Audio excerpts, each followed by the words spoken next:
Hello. Sorry I started stream and then had to end it. I accidentally turned it on and then found out that... Well, I didn't accidentally turn it on. I turned it on and then found out something happened, so I just turned it off rather than leaving it on and waiting until whatever happened was resolved.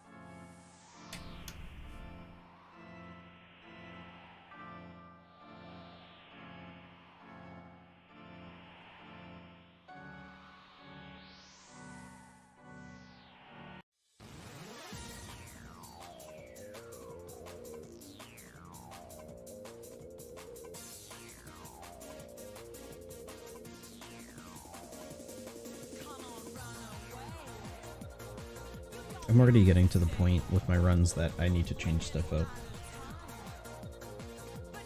My damage against Odin is too low on stage 2. I need to think of something to remedy that.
Should turn on my light.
this. Swap.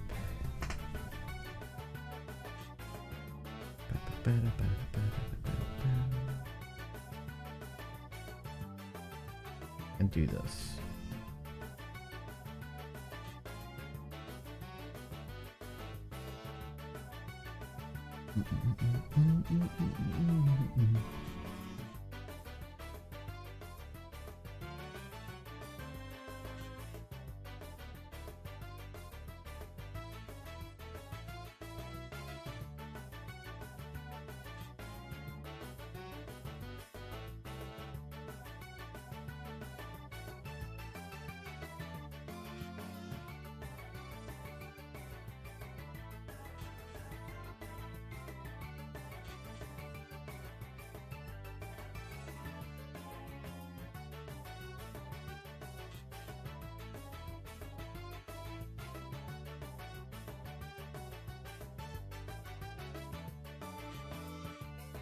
Yeah, I don't think there's really much else I can do to change this team.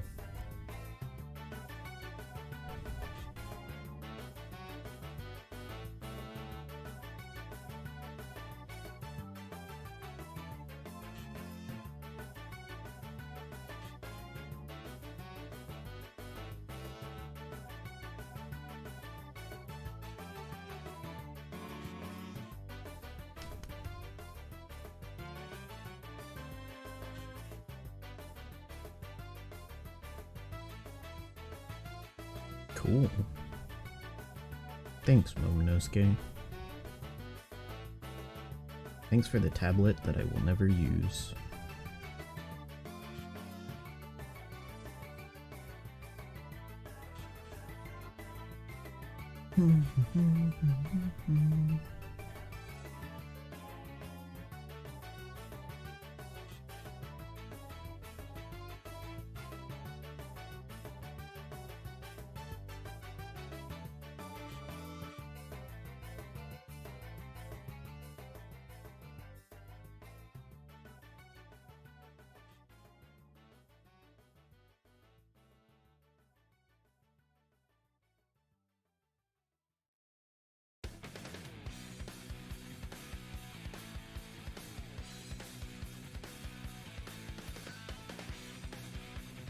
I should probably level up their level limit break.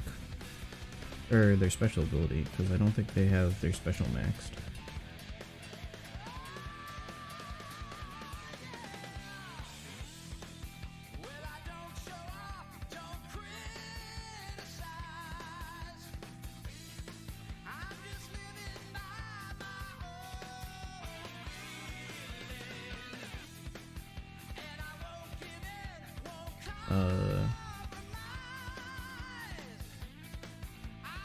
Oh yeah.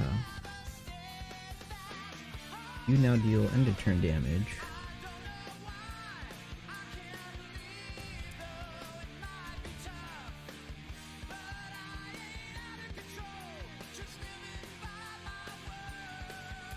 So then, how else could I get rid of one turn of % damage reduction?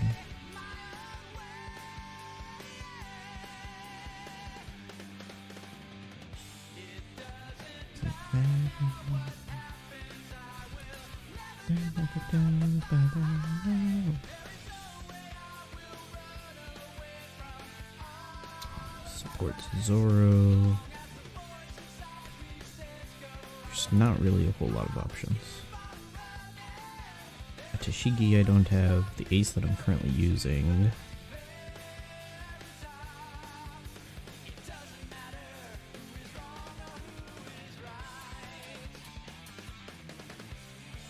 Brand new only supports Sengoku. Yeah, there's not much I can do here.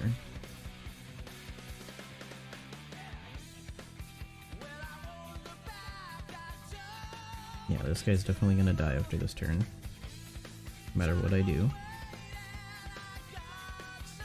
So that's fine.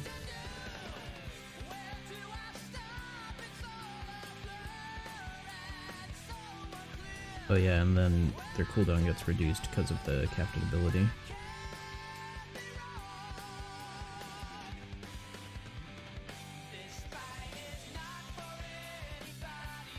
So I think I don't need to actually use a single, I don't think I need to do anything.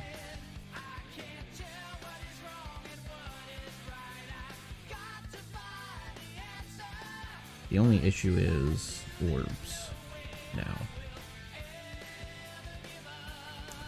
I can put Brook on Odin, right? Last month's Kizuna Brook. And I can move his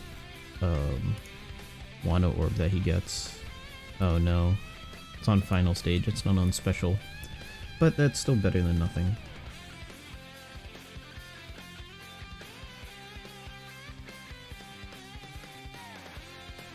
I can make sure that I get the orbs that I need. Yeah, and that's still fine. Yeah, I'll give Carrot Wanda a couple of special levels. Though, I don't think I need to, but it'll make me feel safer. But this looks like a better approach.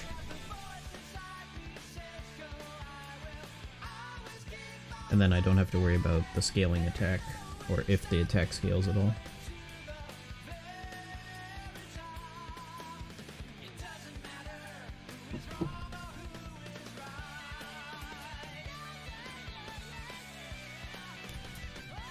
Boosts. Let me see, Carrot.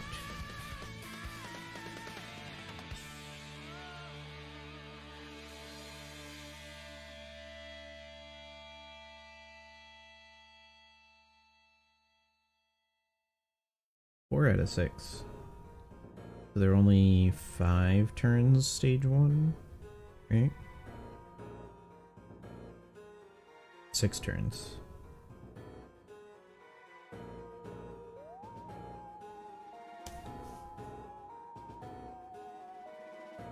Could level limit break them. Honestly, Carrot Wanda is one that I'd be happy to level limit break because I use them so often. But for now, let's do that. It's gonna take me 2 turns. I think I'm safe, so I'll be fine.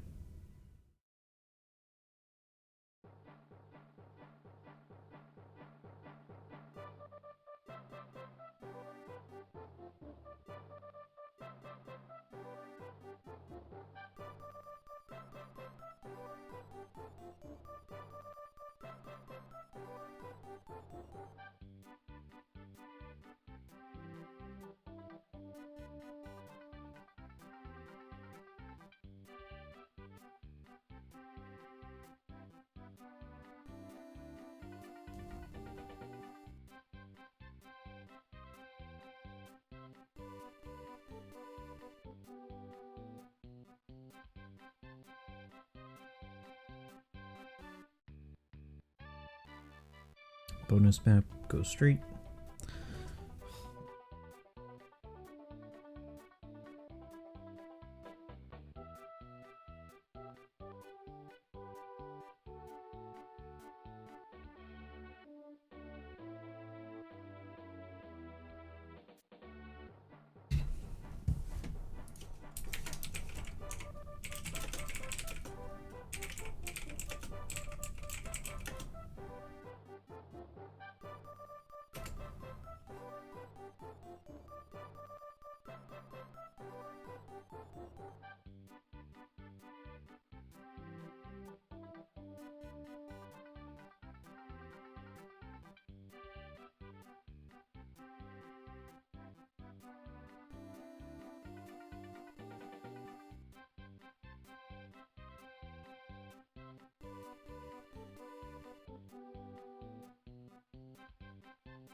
Alright, time to remember how I run this team.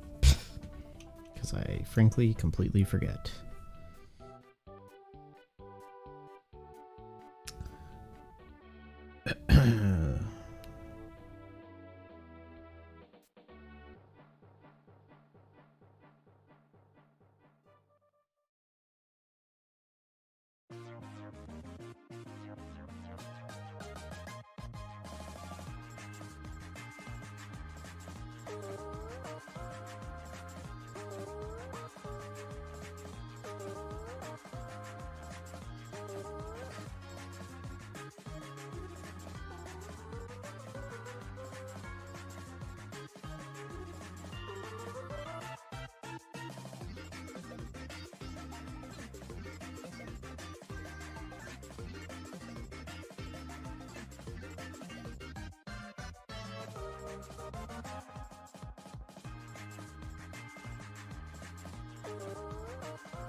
I just realized they changed their own block orb.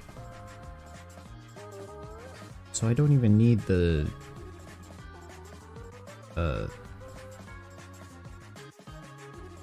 Kujo Pirate support on them. Why did I think they didn't remove their block orb?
Why do I even have... Oh yeah, for the percent damage reduction. Yeah, that's right.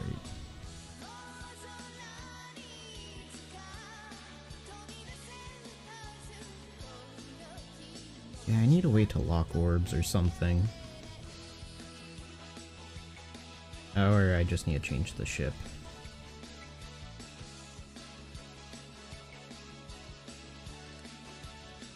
I think changing the ship is the easiest thing to do.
Honestly, rainbow chests have not been that great for me. Most of them have had potions in them. I'd rather just get points. No stamina refill. That's super unfortunate.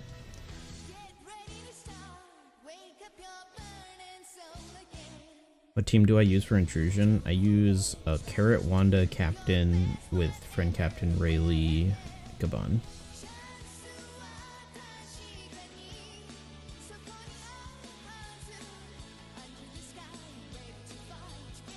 It's a pretty janky team.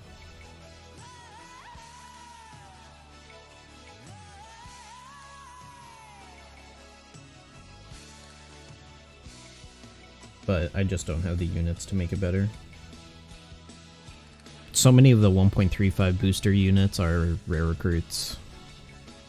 So you just can't do anything.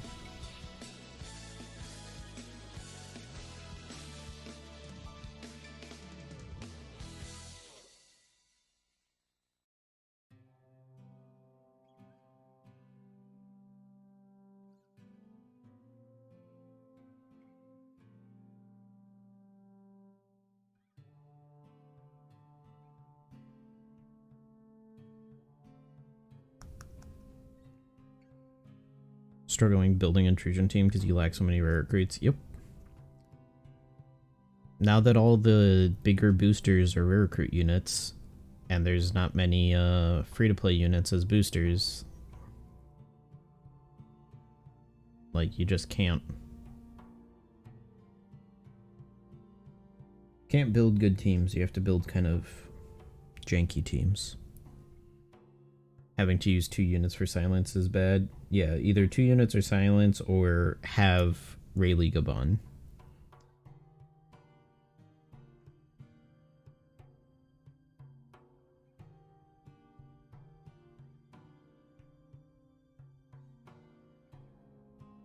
That's why I wish they would release better supports for a lot of these characters, because then, like, if we had a support on, like, basically any of these, like, free-to-play adjacent characters that reduced 2 turns of silence, excuse me, then we would have been fine.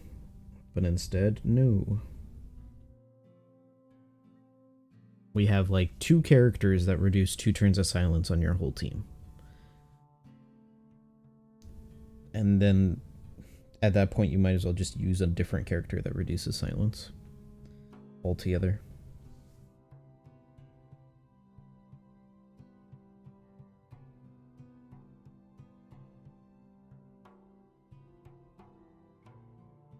Raizo and Vanderdecken. And he only supports Hody. And I think Daruma, but also supports Hody only, so you might as well just use Vanderdecken.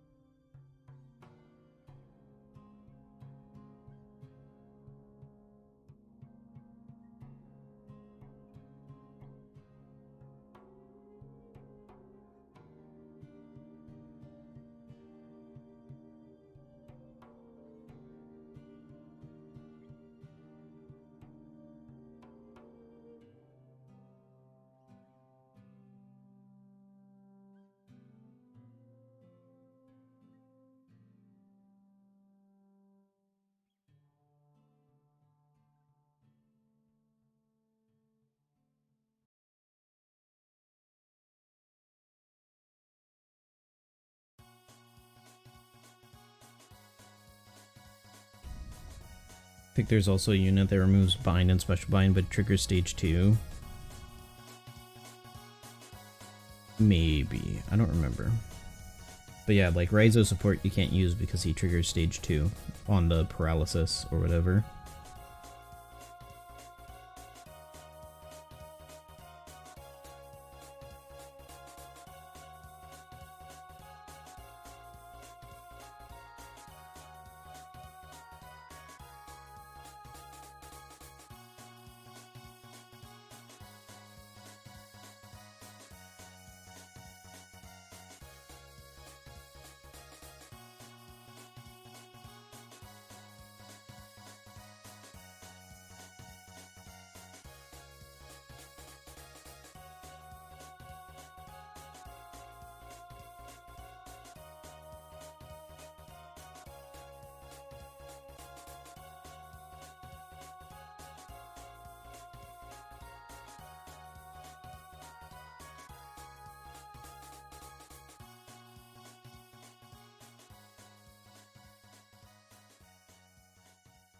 Yeah, I'm not a fan of them making stage 2s trigger every support possible, so like you can't use supports that are good, but nah, I'm preaching to the choir.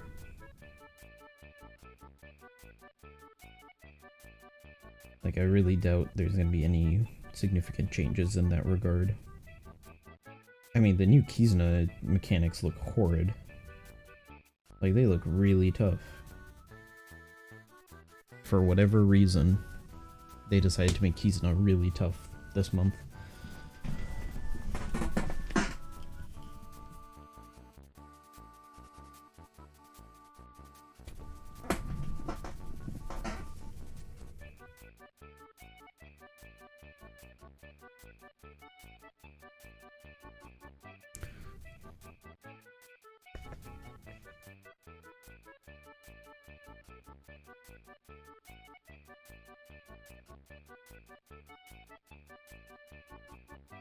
Yeah, playtime is over.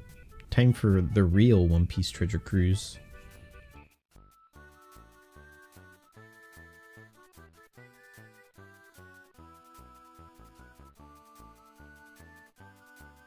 No more easy mode. You had your fun. Last month was New Year's. No more fun allowed.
Stream today should be long, though, so we'll have plenty of time to farm treasure map today.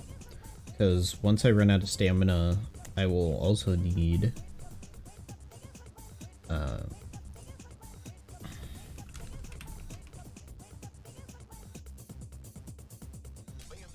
also need to do level limit break stuff.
All my Whitey Bay friends are gone. I had like 4, and now I have 1.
Okay.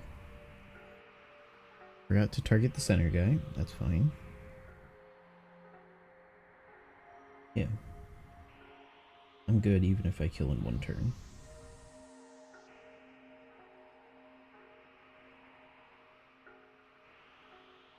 Yep. Yeah. No problem. Easy.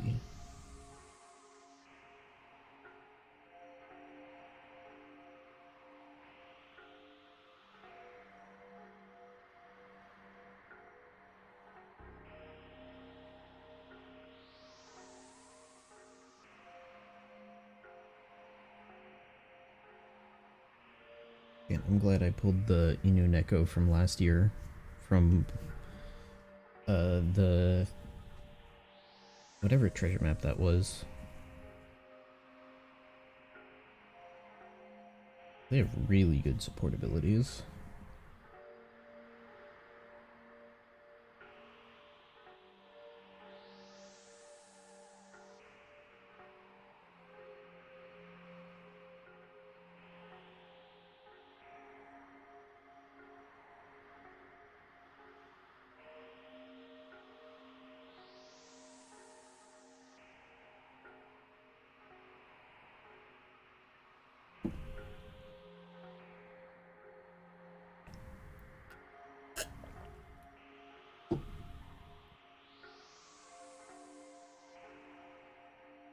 Almost at 5 million already.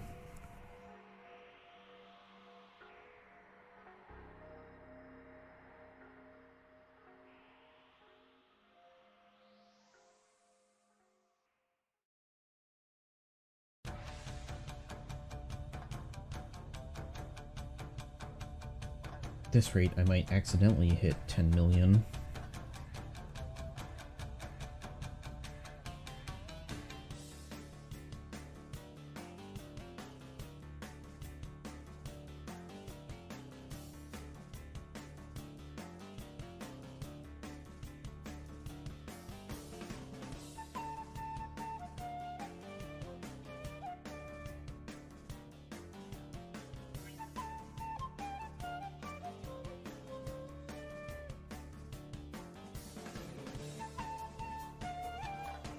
Stamina refill? Nope. Okay.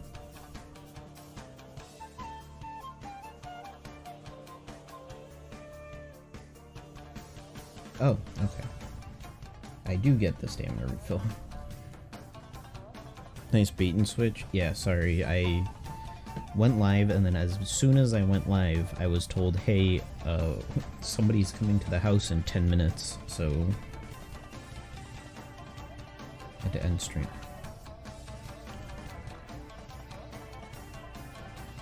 We're getting our kitchen remodeled. Kitchen and utility room. The laundry room. Mud room. However you want to call it.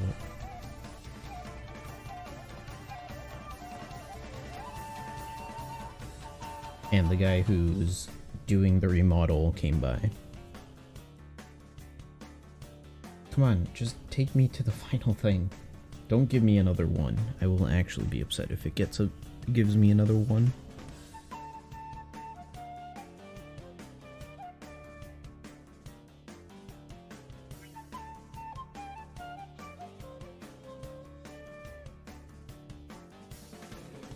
There's a lot of games on sale right now.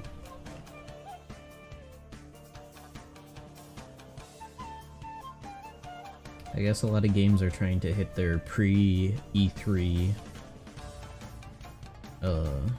sales right now, and then they'll wait until after E3 to do their next big sale.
I like their response to the Kizuna bug, though. Very cool Kizuna bug response.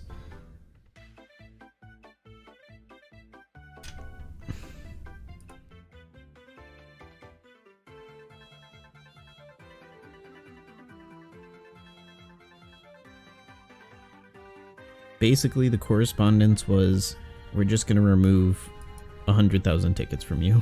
Sorry. But everything else you get to keep. Isn't that neat?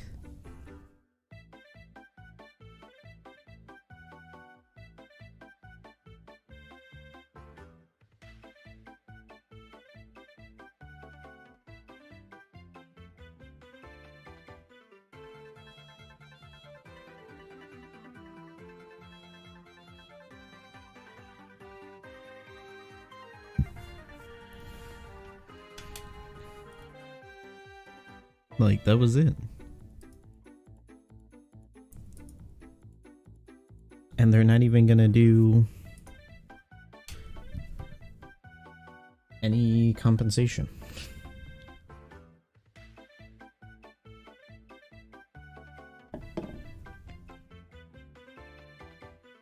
Great company. I mean, hey, congrats to all the people who abused it. You got a bunch of tablets that are mostly useless.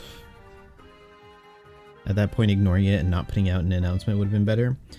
Yeah, genuinely, yeah.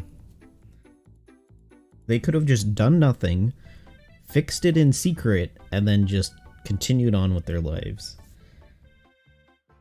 That would have effectively been the same thing.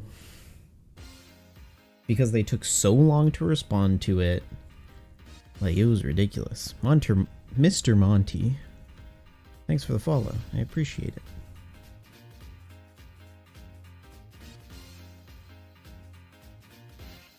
What if we wait 3 weeks to fix a bug?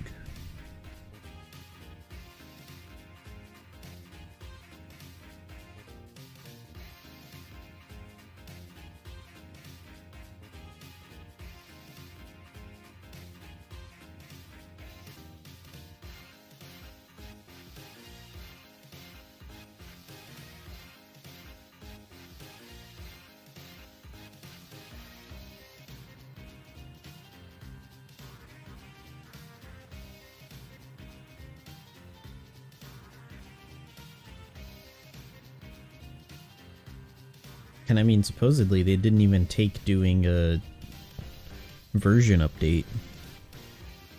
Probably only took a data download to fix that. Because they're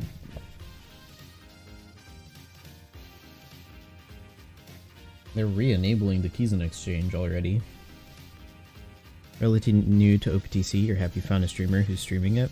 Yeah, there's a couple of people who stream OPTC, just not always. It's not a big game for streaming because the best times to stream it are usually during events, and usually during events people are playing it, so. But glad you found your way here.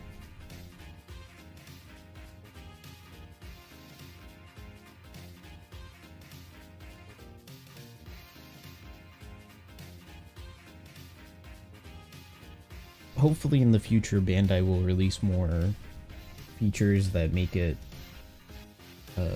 that encourage more streaming. Like there's a bunch of features that I want that would make it so that like I could host like tournament events for One Piece Treasure Cruise and stuff like that. That'd be cool. Grow the Twitch viewer base of OPTC a bit. But until then, it's mostly just talk shows kind of streams, where you just talk about OPTC, answer questions, stuff like that.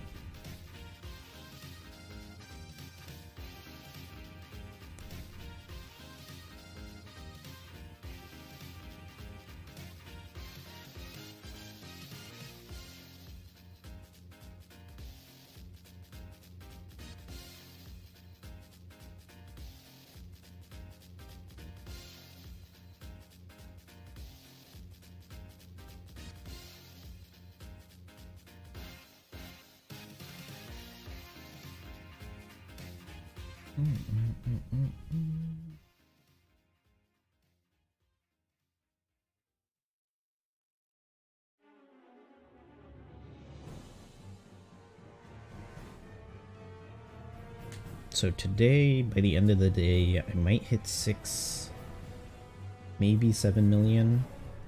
If I hit 7 million, I should hit 10 million pretty easily. But it still depends on bento luck. I could get another couple bentos before I run out of stamina. Then I would definitely make 10 million.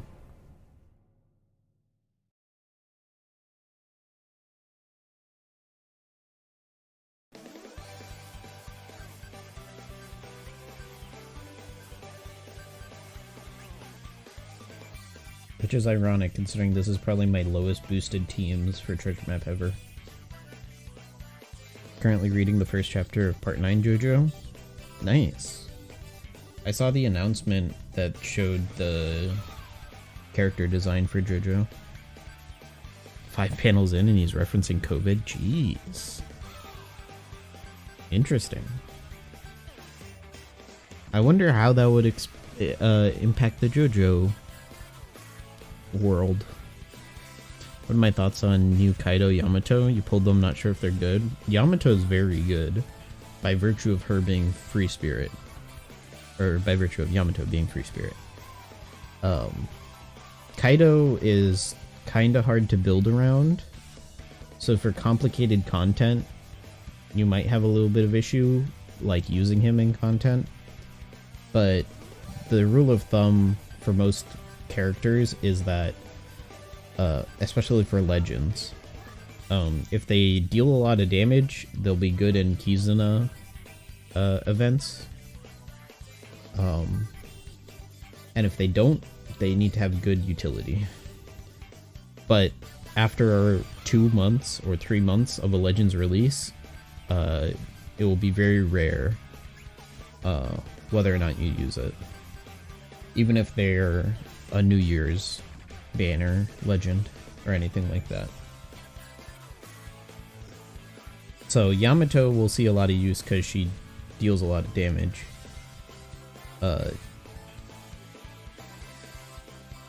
Kaido deals a lot of damage, but he has that really tough condition on him. So you just have to be mindful of that.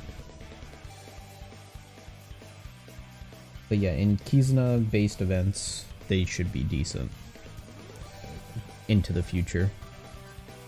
And that's just how UPTC works.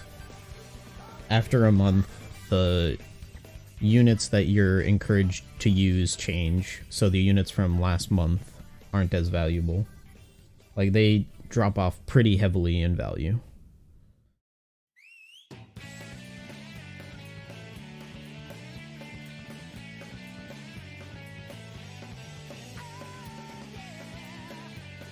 Which is part of the reason why a lot of people will save gems only for anniversary and New Year's.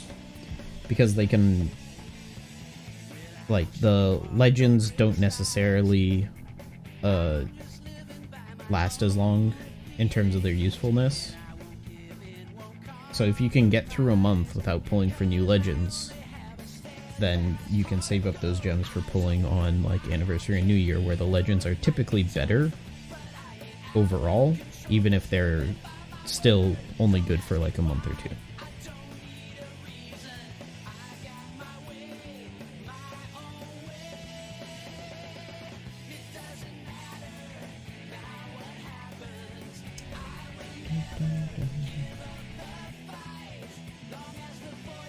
Like, sometimes you get rare cases like this Bon Clay. By virtue of him being a treasure map legend, he's boosted for treasure map very often, so he gets to see a lot of play. And he has a pretty unique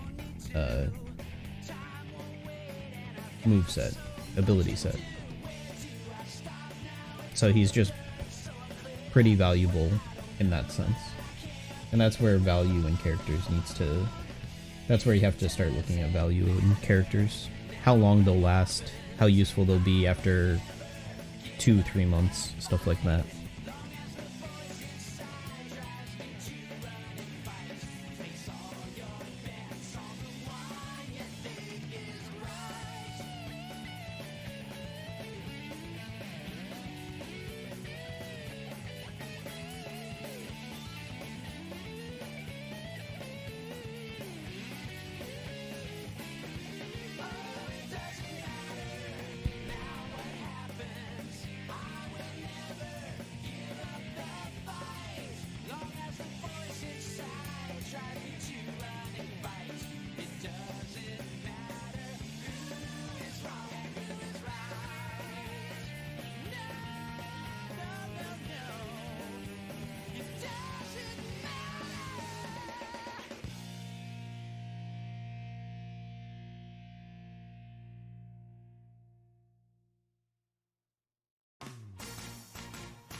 I need to reset.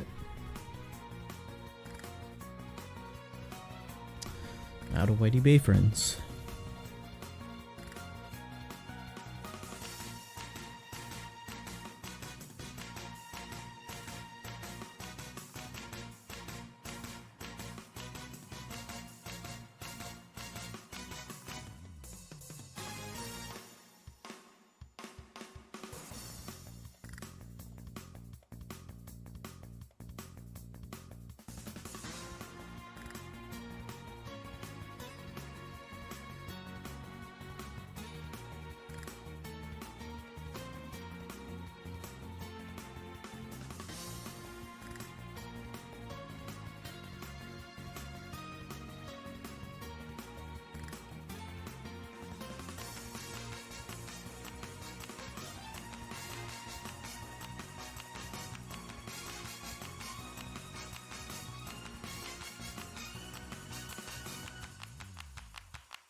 Nice. Nice. Nice.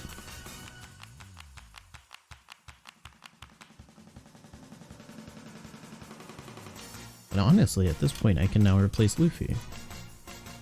Because I don't need the burn. I just need him to get rid of percent damage reduction. So I can throw Black Maria in there.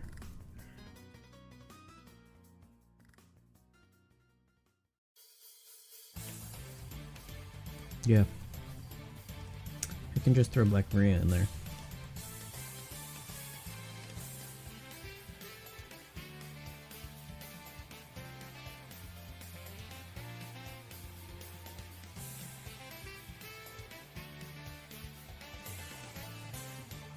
She's not a higher boost, but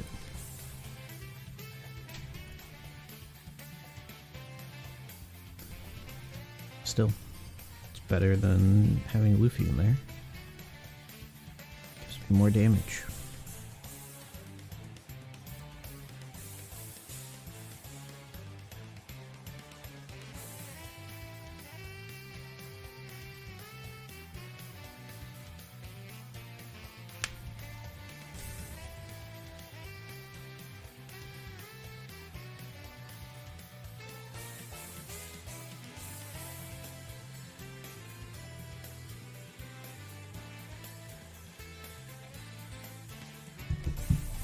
Does Black Maria have a support ability that reduces threshold? No.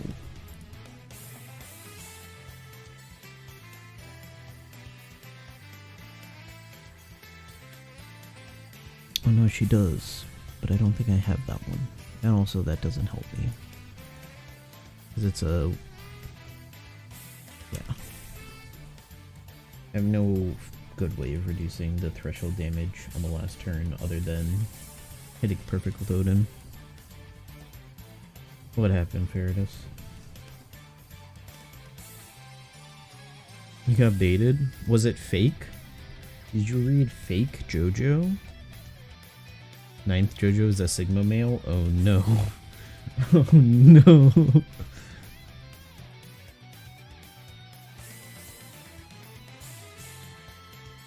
Oh no.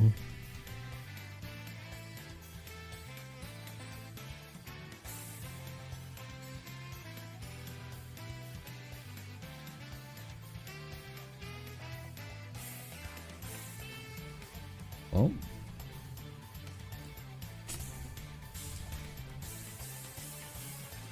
I still need to watch JoJo 6. Stone Ocean.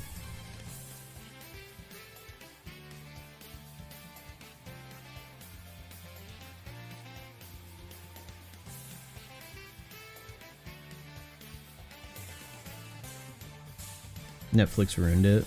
Netflix ruined JoJo 5 too. Like, JoJo 5's ending was so weird. And so, like, poorly paced. The anime itself, but it killed all the hype. Oh, because they split it into, like, 3 parts or whatever? Was that what was wrong with it?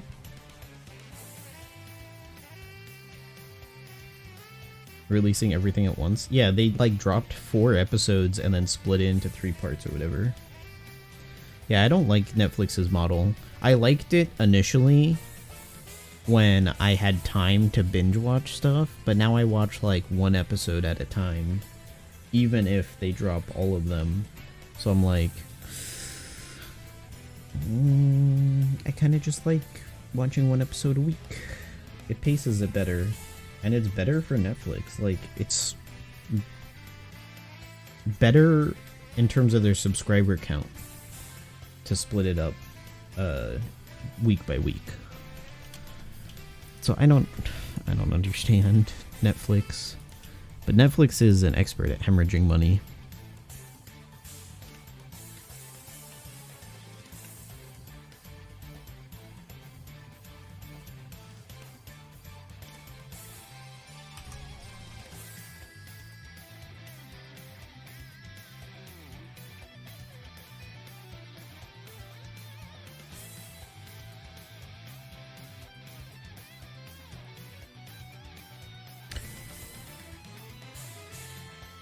But the pacing of 5 was weird. I don't know if that was on Netflix or not, though. Seems like this JoJo will take place in current time, though. That'll be interesting. They were listening to Dua Lipa? Interesting. That is actually very interesting. And using Uber. Weird. Man, I gotta know how Jotaro dealt with COVID. Like, I want to know how he dealt with COVID. Although this is alt universe, right? Like, this isn't... Like, this is after the, like, universal reset that... Because isn't that what happened after JoJo 7? Is that it's a alternate universe kind of thing?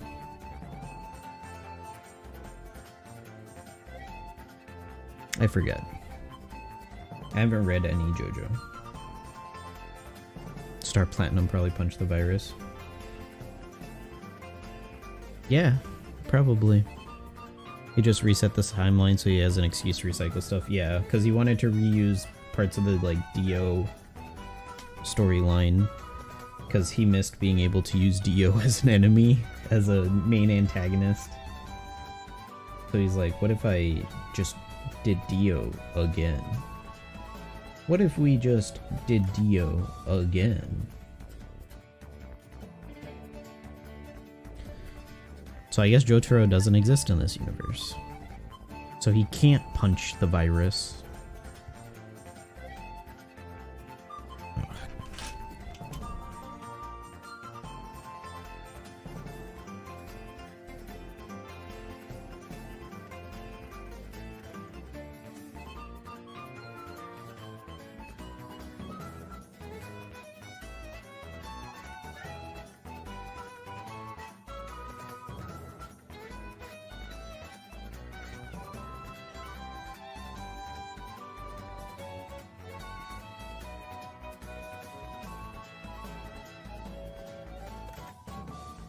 Who on this team is not socketed? Probably Raizo. Oh. Alright, I'm gonna take a quick break. I need to help my dad write an email, and I need to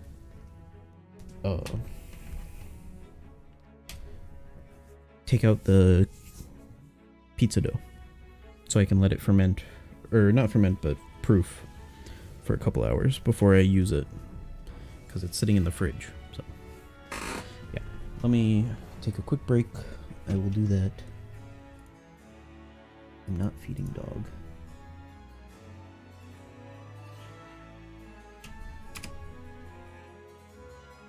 But yeah, I'll be right back.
Alright, I'm back.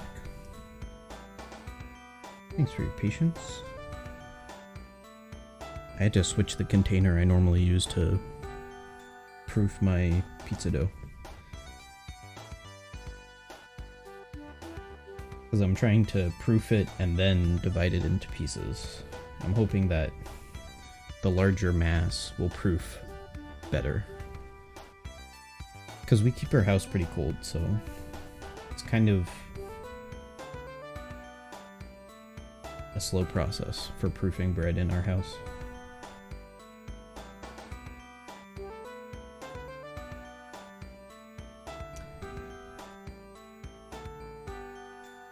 That, and I need to learn how to proof setting on my oven works.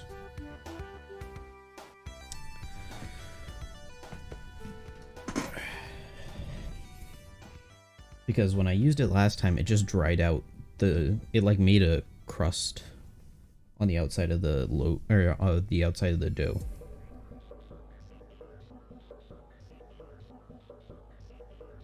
So I need to figure out if like I need to put a damp towel or something in there, or what I need to do.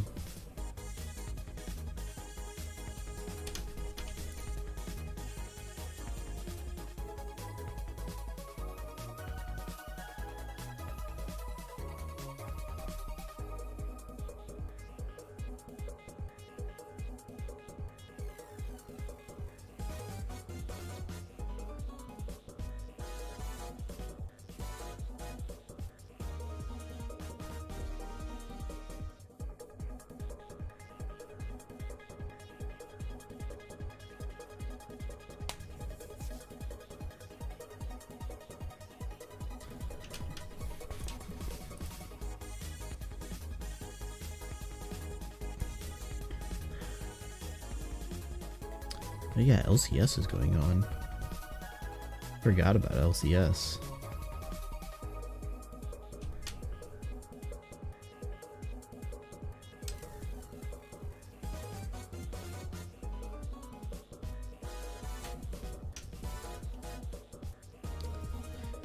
Even though I don't play League, I enjoy watching the LCS.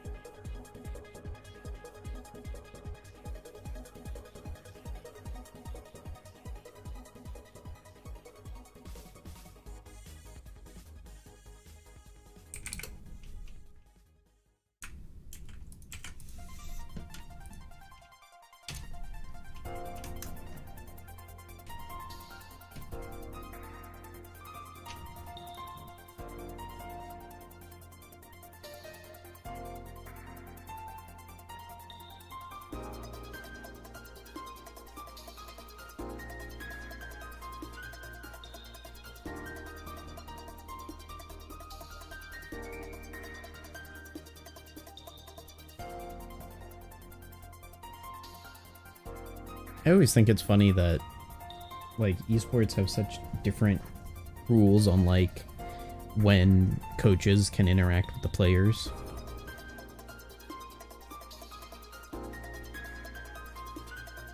Because, like, League, the coaches are only allowed to be there during hero selection. Hey, Zmart. But then CS, the coaches are only allowed to talk during,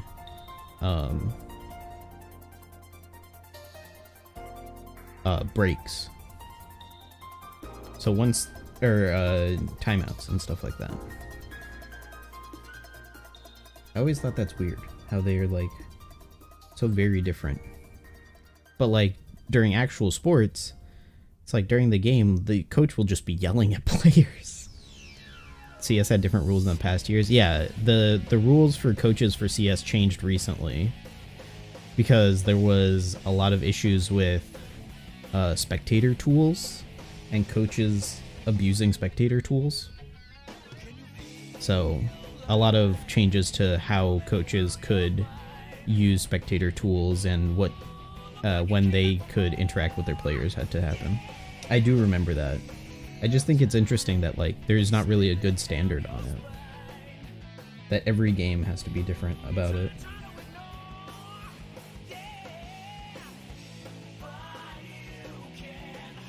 but it is very hands-off for the most part compared to, like, athletic sport.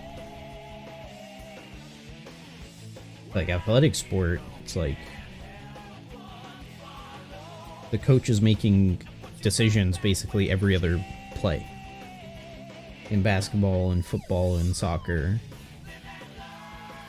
But esports? No. Completely different ballgame. Even baseball, to an extent, doesn't have a lot of input from the coach or the manager. A lot of it's on the pitcher. Games vary a lot in strats and speed. Yeah, I should see how Valorant runs, but I don't watch competitive Valorant at all. I just have a feeling Valorant probably does it differently too.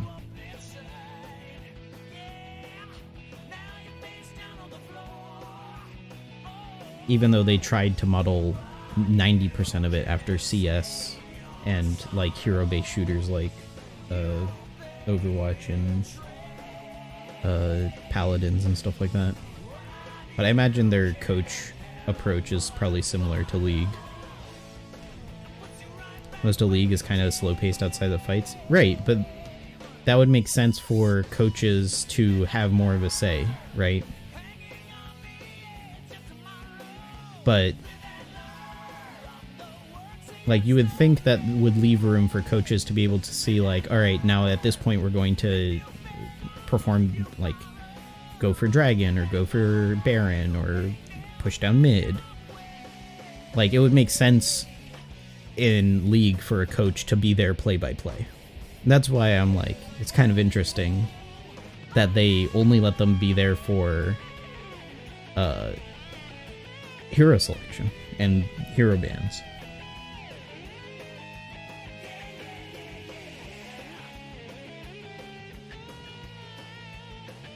Would it turn it into watching robots? I don't know, because I don't know. I guess it would be like LCK.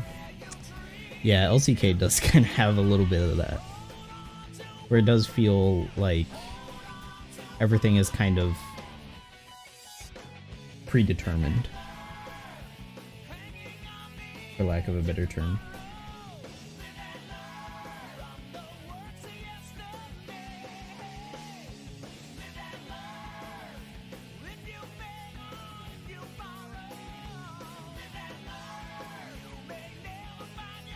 I wonder if the competitive scene of League would be open to playing with that format of, like, when the coaches and stuff are allowed to give input, just to see how games change and stuff like that. But I think they put a lot of trust in their, like, in-game leaders, like, to be able to read the game properly and read the flow of the game. And CS, small details that players might miss, but a coach can spot. Yeah. For CS, it makes sense, because you basically have a second set of eyes. But in League, I think it being first person versus second person also matters a lot, because League is a second person perspective, like overhead kind of game. But CS is first person, and if a coach sees something in first person that a player doesn't, like, should the coach call that out, right? But in League, all 5 players can have the same perspective. So why couldn't a coach also be there? Although in CS you can spectate when you're dead. And share perspectives and stuff like that. So you could technically have 2 people watching one perspective on 2 different flanks.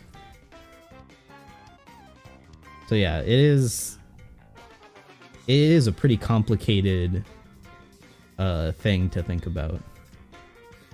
Man, I really wish they would play with that. I want to see League games where, like, the coaches get to be a little bit more involved and stuff like that. I think that would be fun. It really sucks that CS had to ruin it because I forget what team it was, but it was when everything was over online. Like, the spectating tools for coaches, like, you could just abuse it and get access to, like you could just see the entire map. For whatever reason. And multiple coaches found it and they're like, I'm just not gonna say anything. Like, I'm not gonna give them information, I'll just trust my team on it. But then one coach was like, nah, screw this, I'm using this information. Man, I forget what team it was.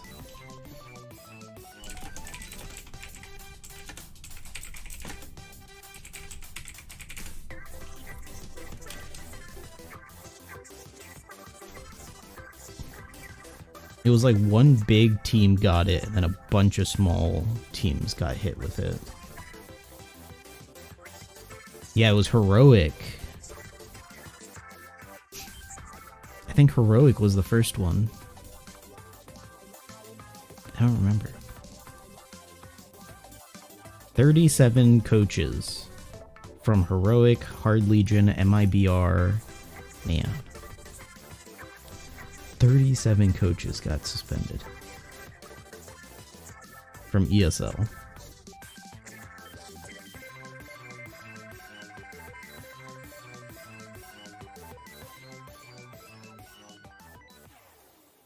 Yeah, Hunden on Heroic. Dead Ricardo from MIBR. I didn't hear of Hard Legion. 6 maps on 3 matches. Hunden only did it for 10 rounds on 1 map, but this guy did it for 6 maps. And then Dead did it for 1 round on 1 map.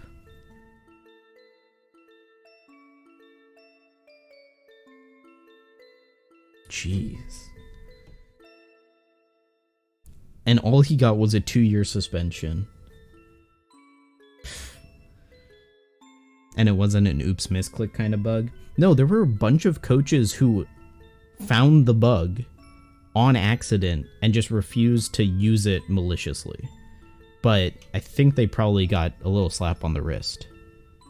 Even those coaches got a slap on the wrist. But the only 3 that got a suspension, because it said they disciplined 37 coaches. But they only suspended 3.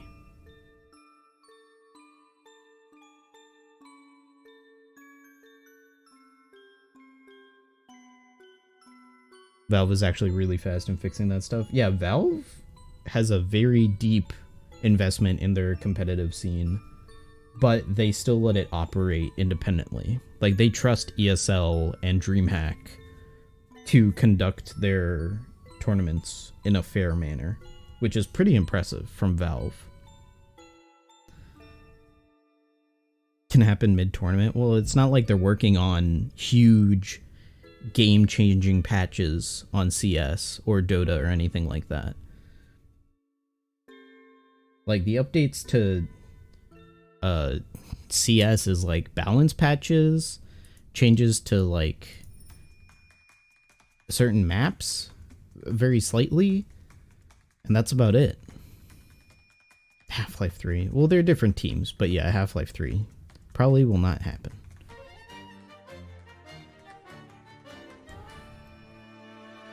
Meanwhile, companies like Blizzard are like, so the game is Omega bugged, but we have a major tournament going on, so we're just gonna not fix it until the major tournament ends, and then we'll think about fixing it, and the major tournament will just be playing on a different patch completely with different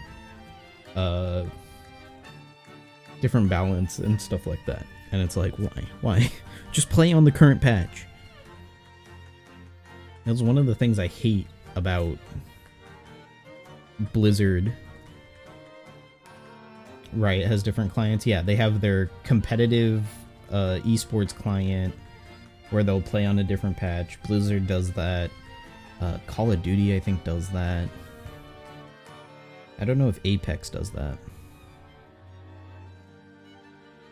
And they'll just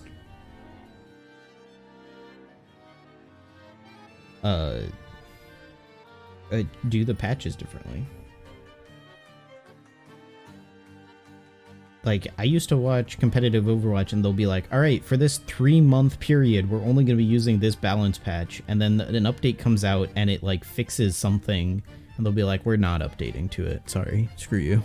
We won't update in the middle of a patch. And it's like, why? There were no balance changes. It's a bug fix and they won't update to it. We'll just be like, I don't feel like it. And it's really dumb. And they even show within their own system that they could have different game modes where the balance patches are different. They could just make a, hey, this is the balance that we want for this season or this stage, and just use that, but still implement bug fixes.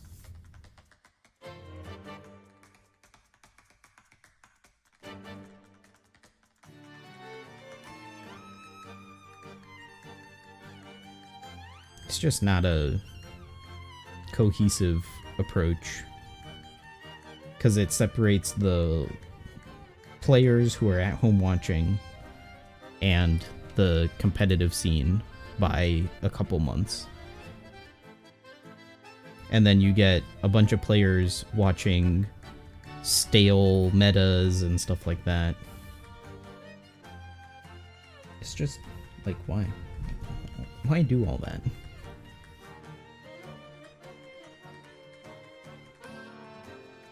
Why effectively ruin the viewership experience just so that way you don't have to worry about updating patches and stuff like that? Or you don't have to juggle a bunch of patches and be like, oh, we know we're doing this. No idea how Dota is handled, but they do have bigger prize pools. That's because Valve... all Valve esports are independent of Valve, but Valve will just throw money into the prize pool because they don't have to pay for the venue or anything like that. It's the private company running the tournament that pays for the venue and all that stuff. Valve just says, hey, you guys want a prize pool? We'll throw in some money. And yeah, a lot of it is crowdfunded, but Valve does throw in a good amount.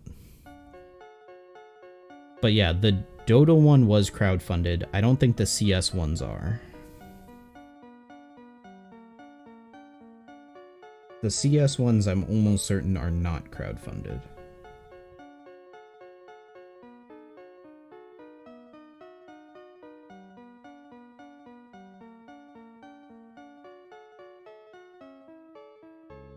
CS majors are both?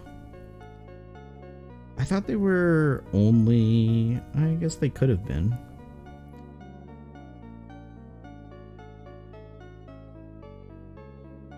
Valve at some point put it to 1 million. Yeah, Valve will just be like, here's X amount of money that we're putting in. But no more. That's it. And then added stuff from sticker sales. Yeah, stickers and different cases occasionally. The sales from that, or the sales from trading some stuff from Steam Marketplace will go through. They have a couple avenues in which they can use.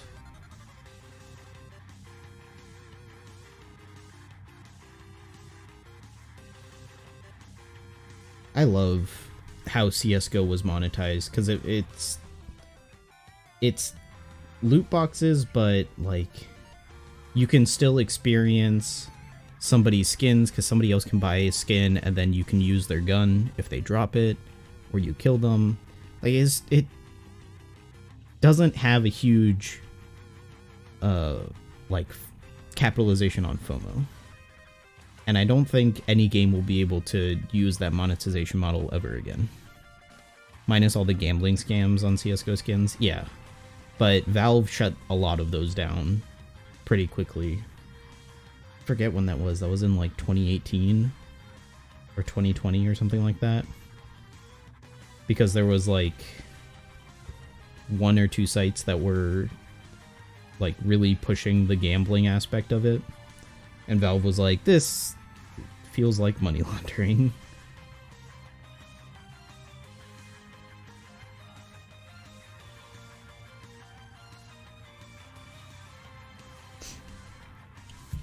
So, I mean, they created their monster and they dealt with it. And they didn't let what they created, like, overtake, like, what they wanted to do with the system. Like, you can still buy and sell skins, you can still open loot boxes for skins. I wish keys were a little bit cheaper, but whatever. I've never really bought CSGO skins.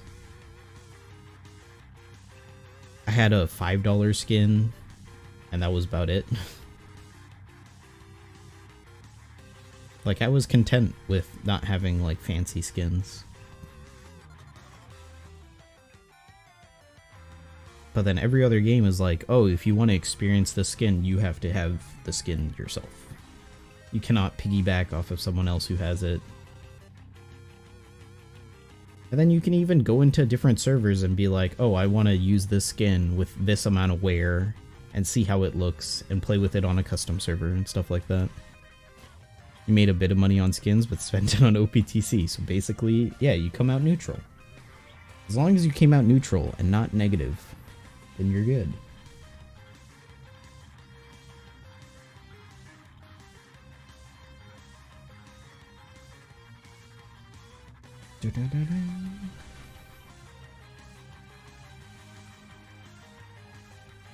Earned 5K through CSGO.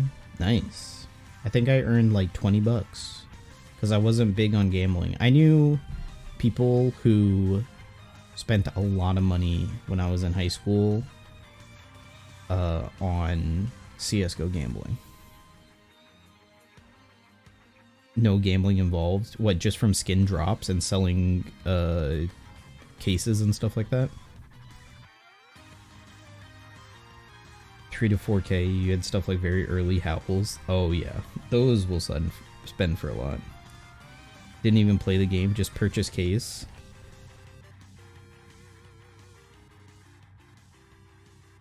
Jeez. Yeah, I never opened cases in CS. Buying skin and then selling them 4 years later. True.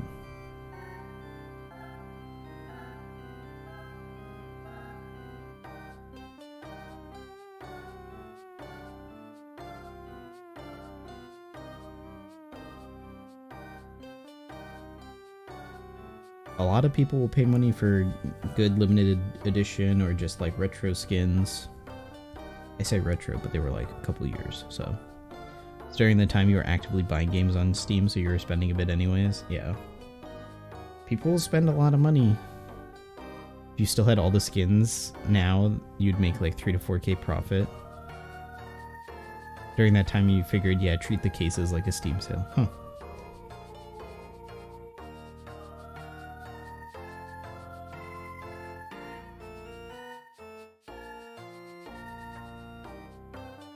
Oh my god, another stamina recovery. I guess today is the day I never run out of stamina. Yeah, I never really dealt with cases or anything like that. I know a lot of people would make money by playing on case day and then just selling the cases they get from drops. So they would just have a bot playing CS and getting drops for cases, and then they would just immediately sell the cases as soon as possible because the price would plummet after like a couple weeks.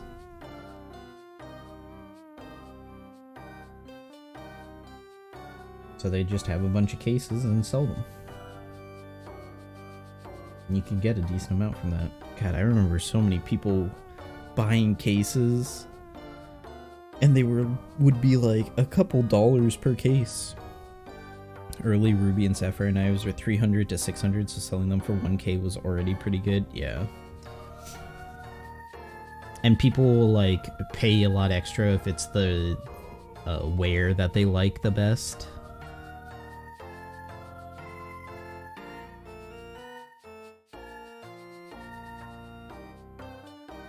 Man, now I want to play CS again.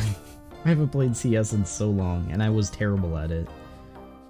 My highest rank was Gold Nova something. Forget. I don't even remember the ranking system past...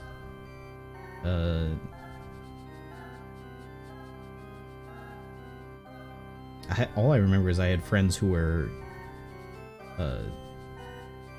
LEM, and that's about it. Which Cobble would return? I love the Cobble map. Cobblestone was a cool map. You don't like the new map, Anubis? Or the other one? I know Anubis is one of the new maps. But I forget the other one. Purchased cobblestone cases at €18 each, sold them 2 months later for 50. Did that over a year casually. When they announced the cobblestone cases were about to retire, you bought like $500 worth. And now this crap went from 50 to 750. God. Yeah, people still... I think the dragon lore is still the most rare skin, just in general. Like, souvenir dragon lore is... Anubis is the shit one, Ancient is the good one. Yeah, Ancient and Anubis. I was just watching a video of people playing on Ancient. Steam takes a decent amount. Yeah, they take... Is it 30% for marketplace sales, or is it something else? That's why you only earned 5k. I mean, still. Shmoney is shmoney. And people wonder why Valve makes so much money. It's like Valve creates their own market.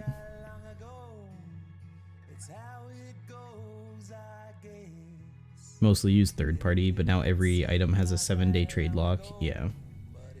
I mean, it's good. It stops scams that way. Pick your poison. Stickers have the most insane margins, though. Yeah, people love stickers. Because people don't have to buy a whole new skin, right? Like, they can be like, oh, I want this new sticker, I'll just scratch off the one I have, I still keep the skin. Oh, this player isn't playing anymore, but I loved watching him play when I was a kid. And now I need to get the sticker from when he went to DreamHack or whatever. Or when he was at Katowice. Titan or iBuy Power stickers, yeah. Yeah, if you get a sticker for a team that no longer plays, you're in the money.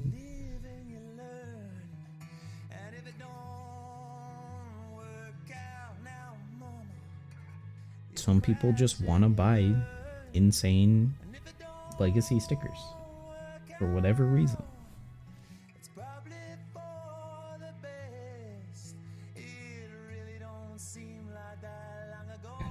I hate animations not letting me do stuff.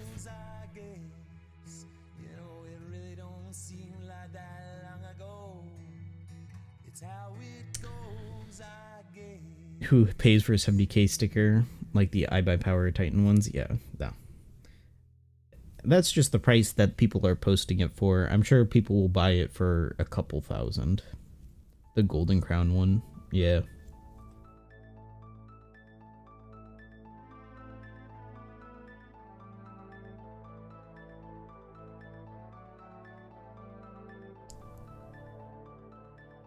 Man, I wonder if Valve will make another CS or TF game with the new Source engine. Because they were kind of boasting that the Source 2 engine was gonna kind of revolutionize a lot of things. But who knows when that's even coming out. Let alone when they'll make games for it.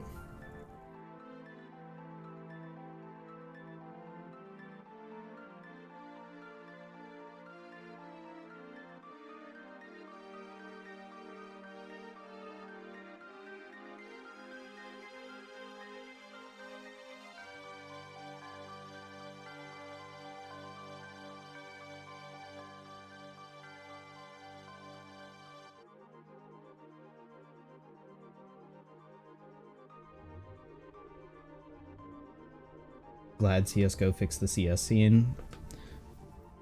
Isn't Apex using a modified source engine? It is using the source engine. I don't know if it's modified, but I know it's using a source engine. Some version of it. Before that, it was split between 1.6 and source. Oh yeah, that's true. Yeah, now at this point, it's just like, you just play CSGO. You don't play 1.6 or source. They kind of needed that.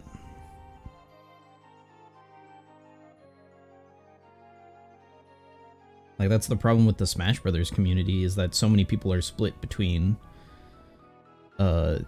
Melee and Ultimate, or whatever the newest one is, right? Like, there's a couple people who will never stop playing Smash Brothers Melee, so...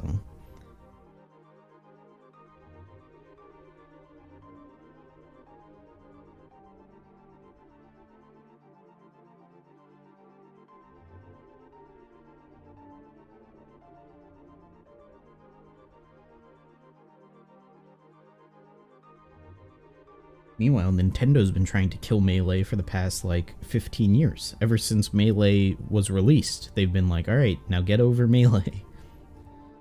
Although they're probably going to just throw Melee into the Nintendo Switch Online thing, and then...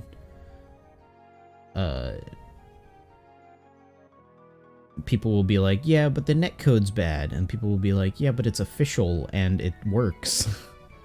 And you don't have to use an emulator, and Nintendo won't ban tournaments using it, so... Did Nintendo ever have a healthy competitive scene? No.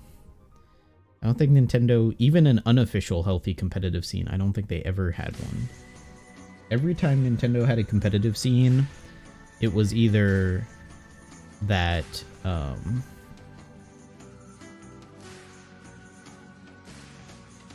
they were independent, or it was super small. Because if it was too big, like, Nintendo would just shut it down. They'd be like, no, you're not playing the game how we want it. Pokemon is a meme. The Pokemon Company hates people playing Pokemon any way other than casually. So...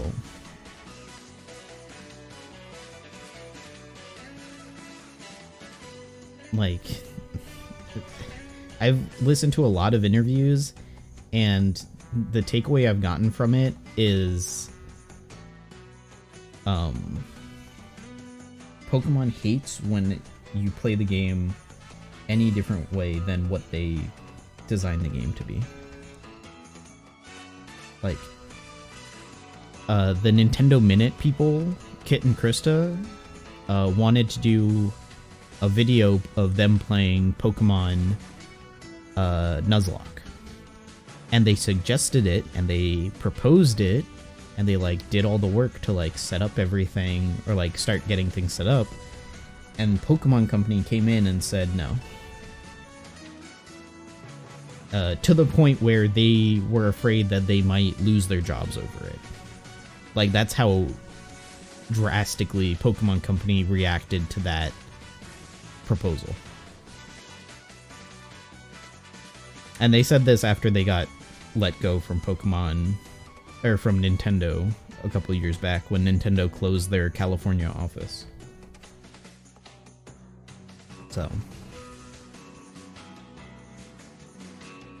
you have to cheat to create competitive Pokemon skins. You can't keep up with the competitive scene. Yeah, that's why people use the online Pokemon game, Pokemon Battler. So that way they don't have to actually create the Pokemon. You can just put them there. But yeah, Nintendo would probably love a more competitive Pokemon scene. I mean, Pokemon Unite exists and is a esports... I mean, honestly, it is an esports ready game because it's League. It's a MOBA. It's more like HOTS. It is very much more like Heroes of the Storm, but where's the Game Freak From Software collab Pokemon game? That will definitely never happen because Pokemon Company doesn't want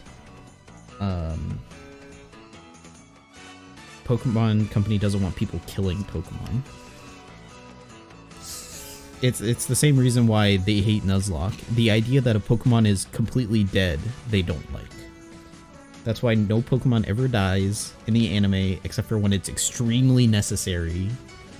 And Pokemon never die, and people never die in Pokemon games. They always faint, or get teleported somewhere else, or get transported to a different dimension. Like, you never see a dead body.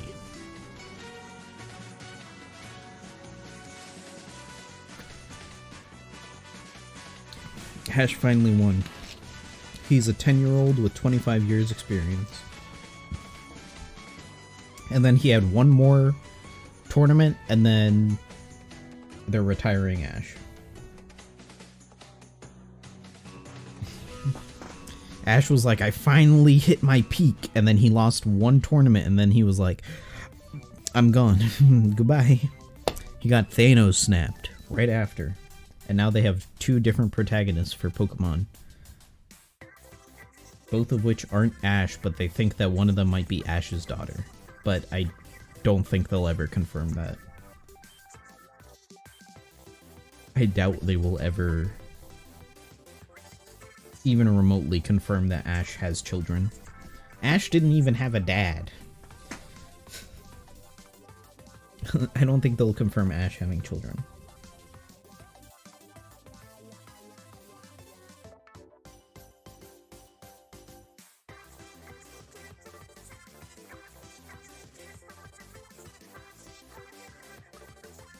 Mr. Mime was always there. It's always such a weird theory that people had. It's like, why is Mr. Mime Ash's mom's favorite Pokemon? Or partner Pokemon? And it's like, But Ash is definitely not half Pokemon.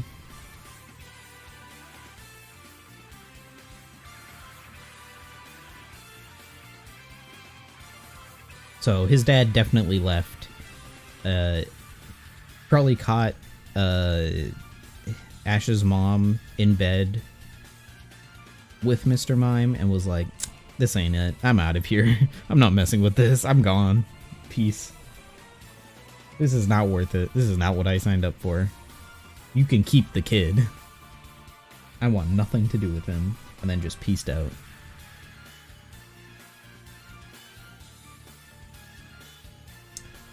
But like, Pokemon will never be the game I want it to be. If that's the mentality that Pokemon has.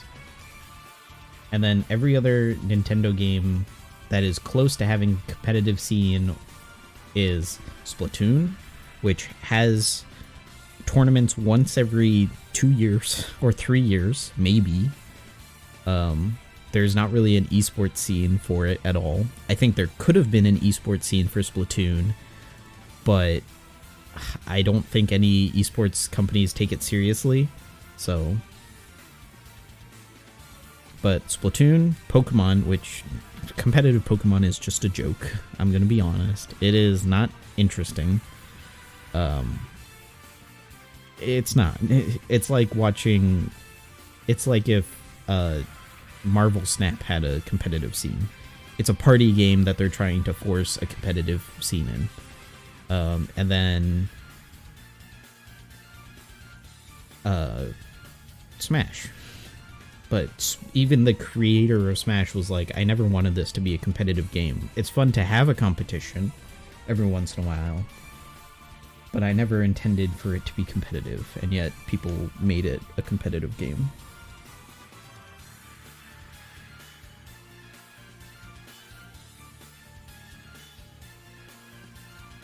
But like, there's nothing else out of Nintendo that will be a competitive game. Nintendo doesn't want to play with the esports industry, and they saw what the Smash community was. Like, 75 to 80% of this prominent Smash community members, like, imploded over the last 6-7 years, so why would Nintendo want to associate themselves with that kind of community?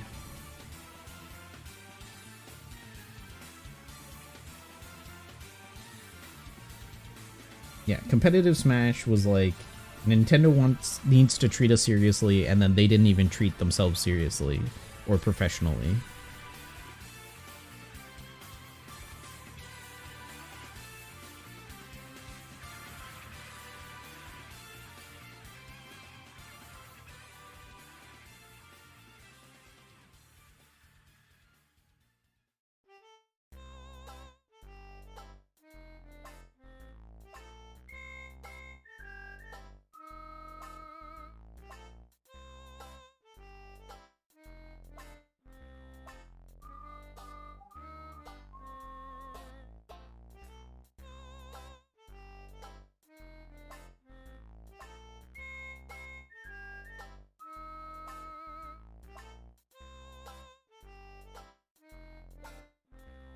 I would love to see, now that I'm thinking about it, seeing like a COD team play Splatoon.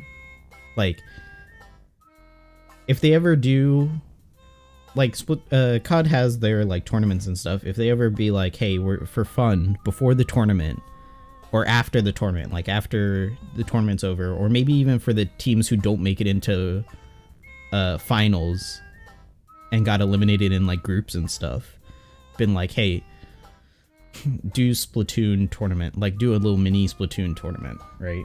That'd be really funny. And I only say COD because I imagine there's some controller COD players, but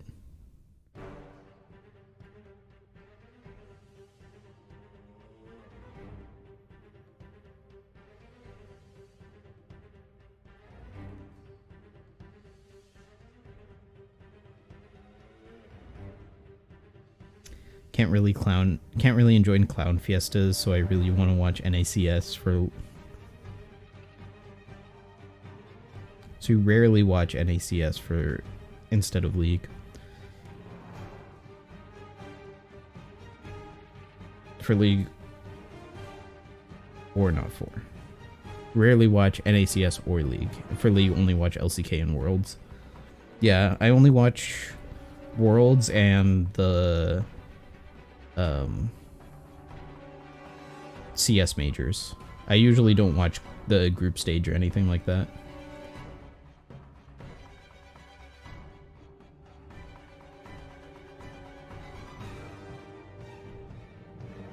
I'll watch like semifinals, quarterfinals, grand finals usually for majors, and I'll only watch like I'm watching LCS, but I'll normally only watch Worlds. And then I'll watch TI for Dota as well. But I don't play Dota. I've never played Dota, but it is fun to watch. ESL Katowice was good. Yeah, I like a lot of the ESL tournaments. They're good.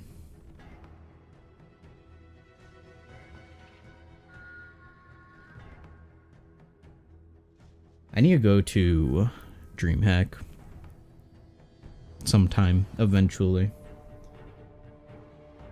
One day. One day, DreamHack. That's the dream. IEM, ESL, kind of the same now. Yeah, that's true.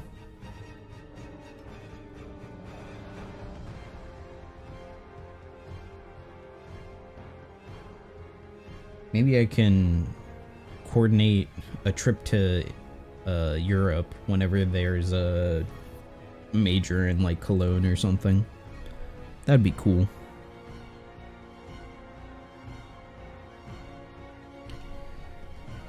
I need to switch you for you.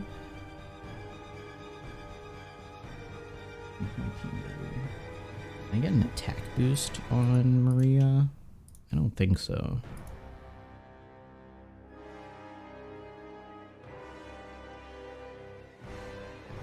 No, not really.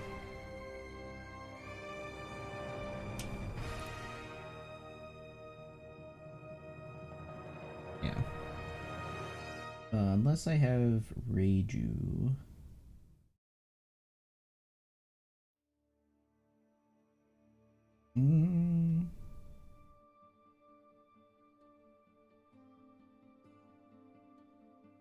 Attack?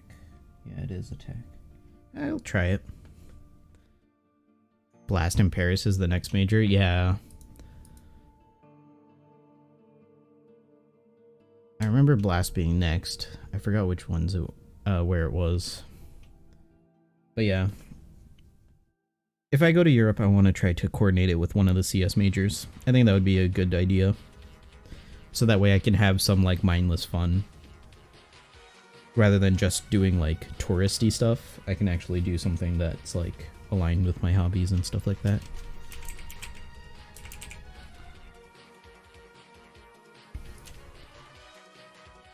And also,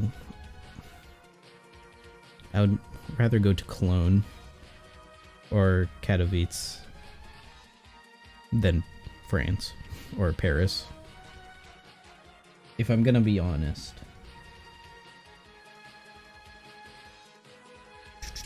Should I change this ship? Slash or free spirit, huh?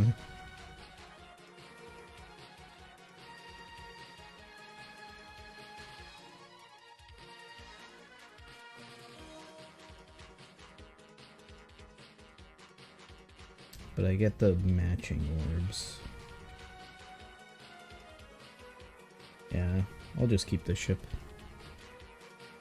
Could also arrange a Bandai Spy meeting. How many Bandai Spies are in Europe?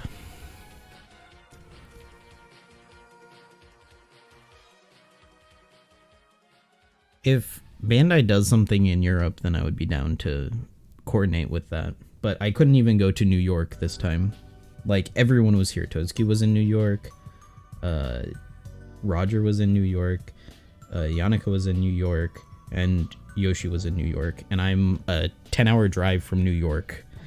But because of family obligations, I just can't leave. It is too difficult for me to make time to leave and go on travel.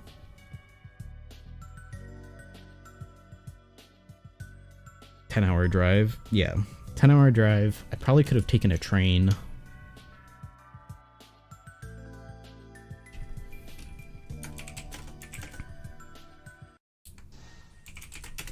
Casual 10-hour drive. I've done the drive before. I've done a 12-hour.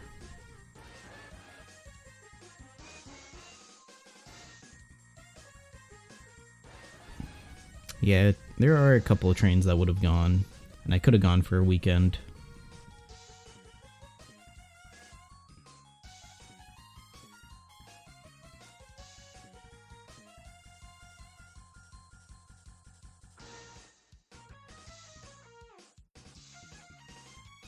Oh yeah, Whitey Bay is not cerebral. I forgot about that. 10-hour car drive is like 15 to 20 hours train. It's showing me 3 hours.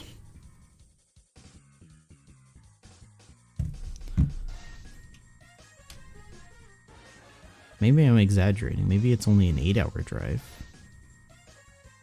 But yeah, it's showing me 3 to 4 hour train. EU versus NA things. I mean, still, it's weird for NA trains to be that quick. I'm guessing they'll say that it's 3 hours and it will actually be like 5 hours.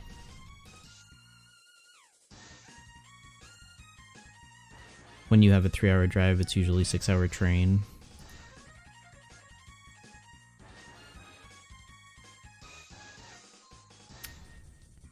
Yeah, this is saying 4 hours, which I don't believe. I guess I'm including like when I have to stop and get food and stuff like that, because stopping for fuel and getting food and stuff adds like 2 hours. The Autobahn. Yeah, so apparently it's a 4-hour drive. Actually, no, it would be, because I'm only doing DC to New York. I would go from a little bit outside of DC, so it would be like 5 hours if I drove straight. Also, is this going to New York City or New York?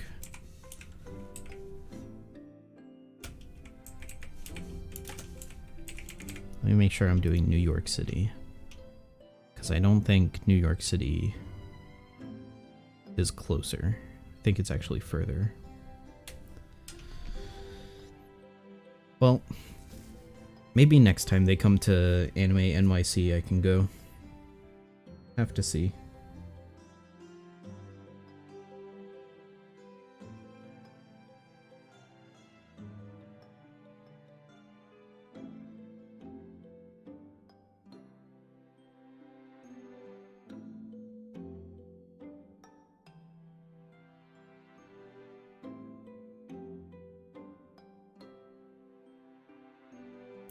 Could see them do a Gamescom at some point.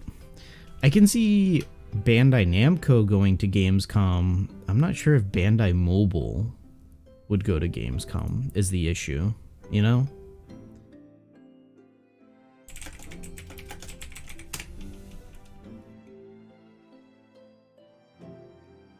Because, like, I don't think OPTC has gone to any gaming conventions.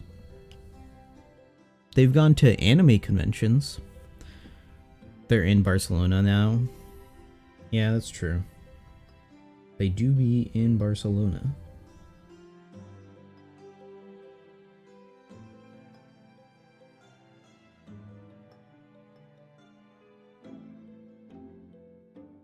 They know it's not a game. Well, they're marketing it more as being anime than a video game. It's an anime video game more than it's a video game. Like, Genshin is more video game than anime because there's no source material. Puzzle game. Yeah, it's a puzzle game.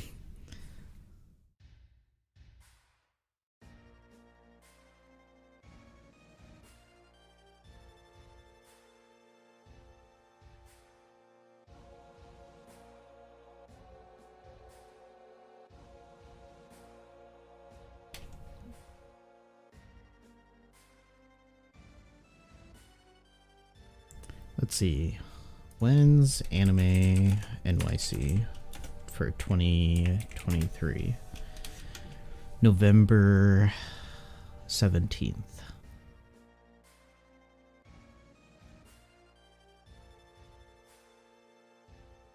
So, say I go there on the 16th, and I return that Sunday. Let's return on the... Yeah, Sunday. Don't worry about finding me a hotel right now. 31 bucks. That's not bad. $31, and then there's one random one for 200. That's not bad. Not sure if you're allowed to say, but did they approach me about the New York Comic-Con meetup? Was it Comic-Con or was it NYC? Anime NYC. But no, they didn't approach me at all. I don't know if they approached Toadski and Roger about it. I assume they probably approached Roger about it because he also played One Piece Odyssey at something. So I think Bandai in general approached Roger. And then... I don't know if Toadski did anything else with Bandai or One Piece. I think it might have just been with Yoshi, so I don't know. But no, I wasn't approached.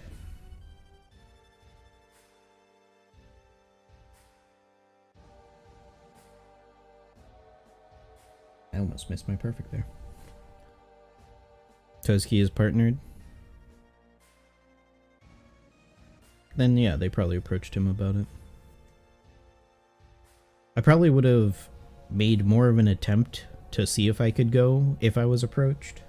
But by the time I figured out that they were gonna be there, like, it was too late for me to try to go.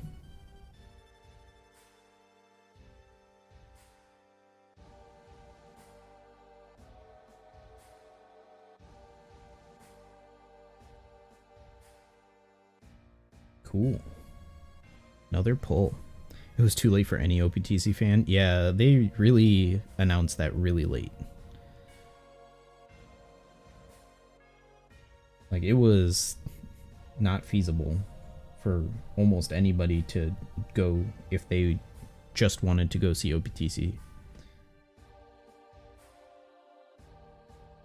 I don't even know what they do at Anime NYC. You understand not announcing Toadski being there? Yeah. I mean, in general, they should have announced that they were going to be there, but they didn't. Because I feel like the VIP event, they gave a couple months in advance. And, because, like, I was thinking about going I even was messaging Boris and being like, yeah, if I go, I'd be down to split a hotel room. Like, that's how far in advance I was thinking about this. But, yeah.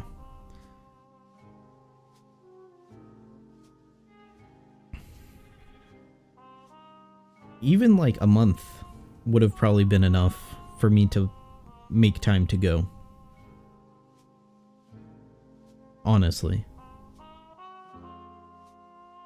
I didn't even get a heads up that there was going to be a booth through my connection. Like, I found out when everyone found out that there was going to be a presence at Anime NYC. Send Boris a Vengevine on a search mission to find Thanklaw. Yeah, wherever Thanklaw is. Didn't he move to Brazil or something like that? I feel like I remember him moving to Brazil. I could be wrong. Maybe he is in Brazil. Maybe that's where he's been hiding.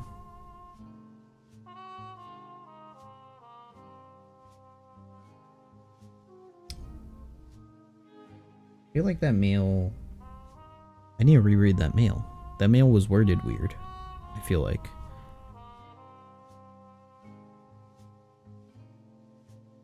This is the quick one, isn't it? Yeah, I already have him. That's unfortunate. Can check his last Steam login. Oh no, I was just reading the treasure map rewards part. I thought it said that there was a treasure map character. I was like, oh. Treasure map ticket? Maybe I'll get a treasure map legend? But no. Yeah, I know Thanklaw ditched gacha games for MMOs so he could be pay to win in freaking, what was it? Blade and Soul. So he could pay to win Blade and Soul PvP. And then he went back on a gacha game, and then I don't remember what happened after that. That's all I remember. And then Emperor Korea is now a VTuber. He is a Hamtaro VTuber. And he streams occasionally.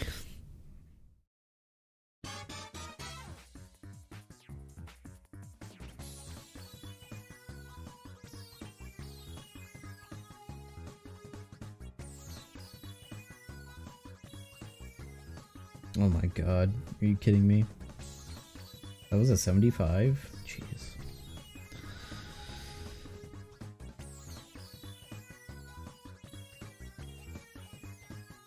The infinite stamina loop has arrived.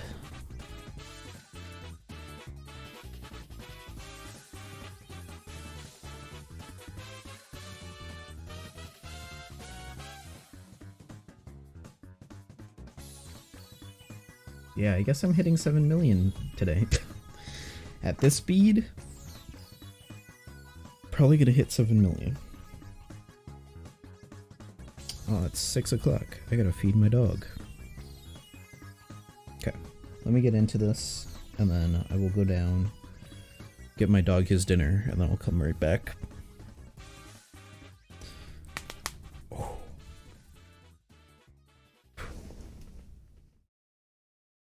Alright. Be right back.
Alright, I'm back. Hey, Leafy.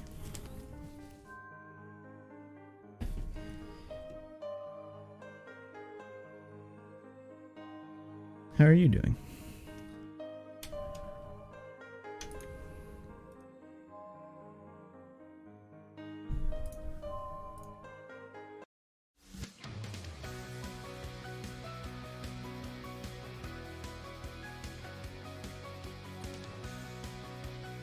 I should get the Hi-Fi Rush soundtrack and put it in my playlist.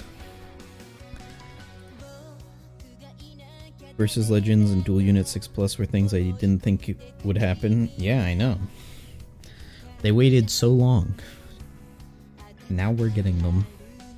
And they look pretty good. I'm glad they're giving them super swaps because they needed super swaps.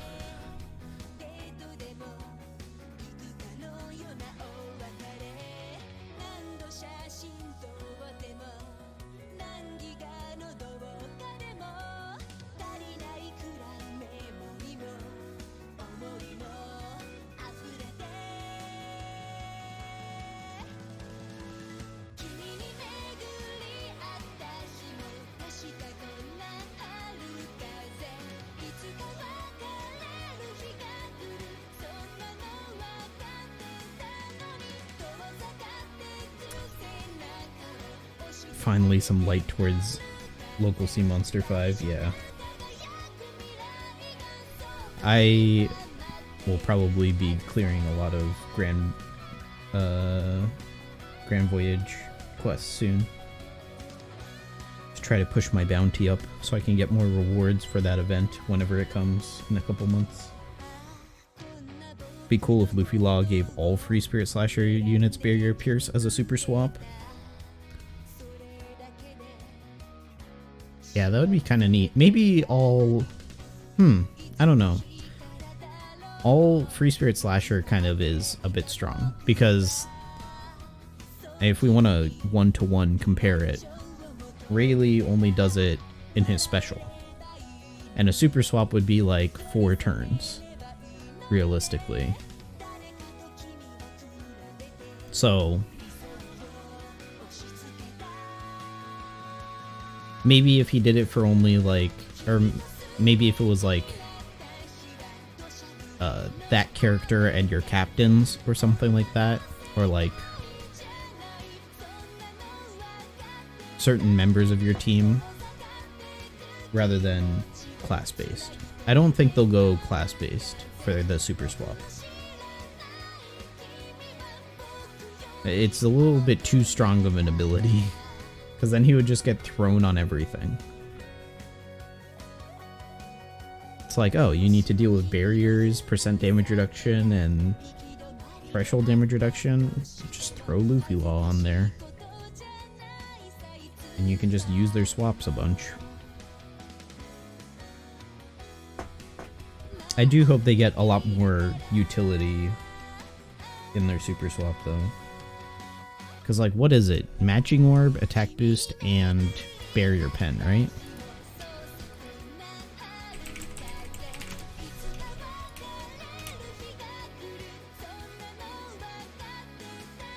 They reduce Slot Bind. They get a Matching Orb, Boost Attack, and Barrier Pen. Or Buff Ignore, however you want to call that. V1 Viva Rebecca to get Chain Boundary. Yeah, either Chain Boundary or just like a really nice high chain lock. Like make it like 4. Just a 4x chain lock. Why not?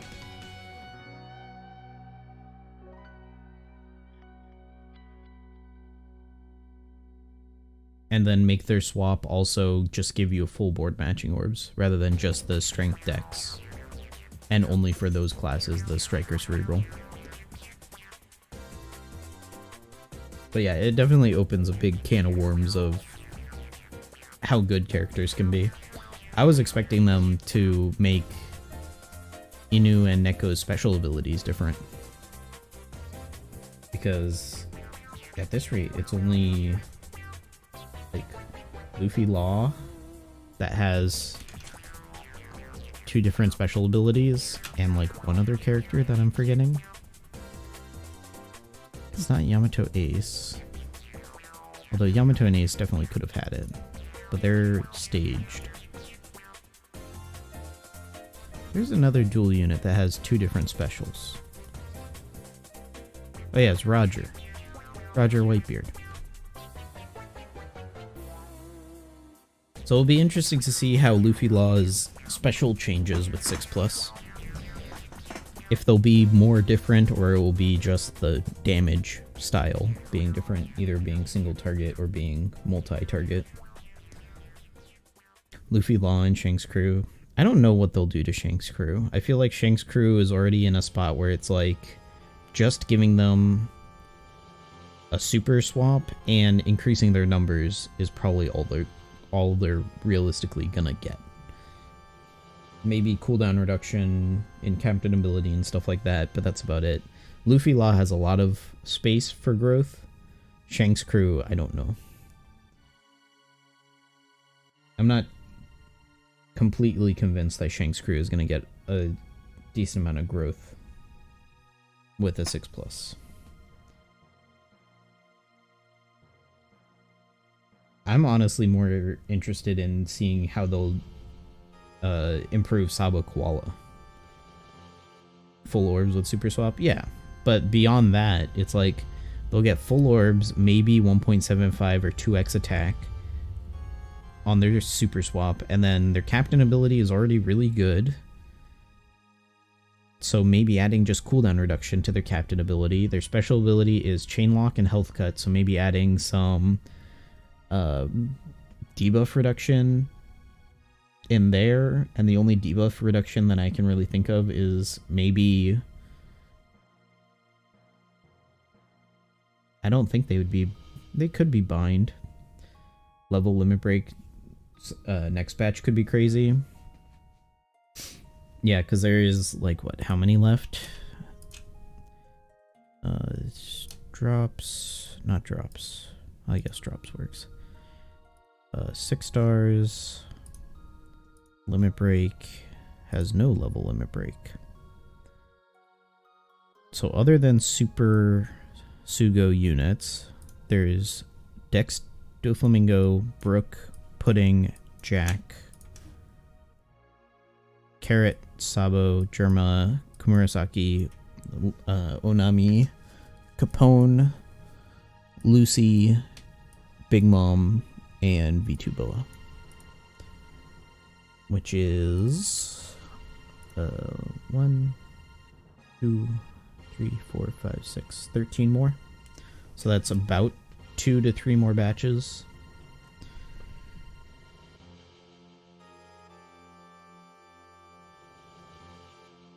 So, right. 1, 2, 3, 4, 5, 6, 7, 8, 9, 10, 11, 12, 13. Yeah, 13. Also hope versus units. At this point, there's no reason why they can't.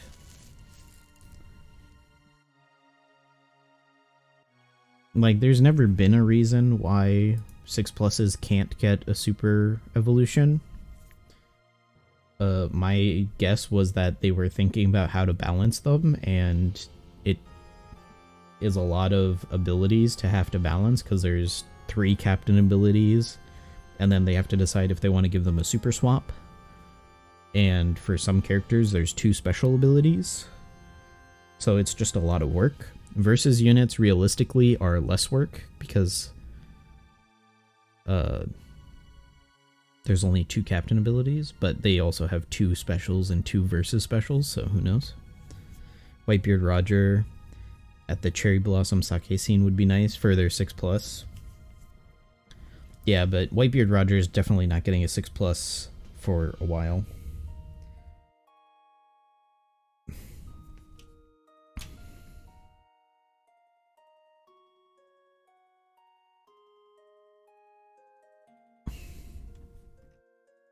Like, the next 6-star that's getting a 6+ is probably going to be Law or Kid.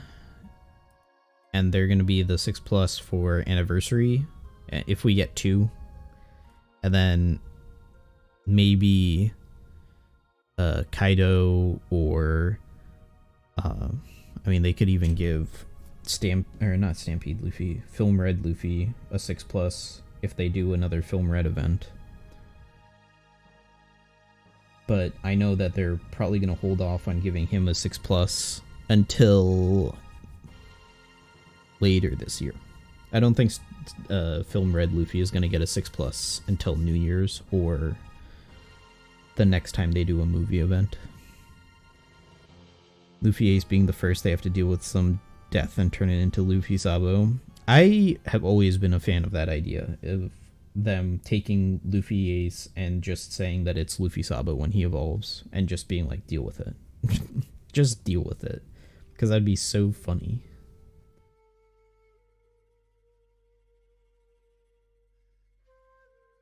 And it would get a lot of people really upset. But that's my favorite part of it. Have Ace in the background. Yeah, Ghost Ace. Force Ghost Ace. Just like in the end of episode 6 of Star Wars. Wish they could have gotten more copies of that free int film Luffy for a level limit break. Yeah. I don't understand why they're stingy on giving out more copies of free units. Like, we got copies of Audio and the new Luffy, but for some reason that Luffy we got one.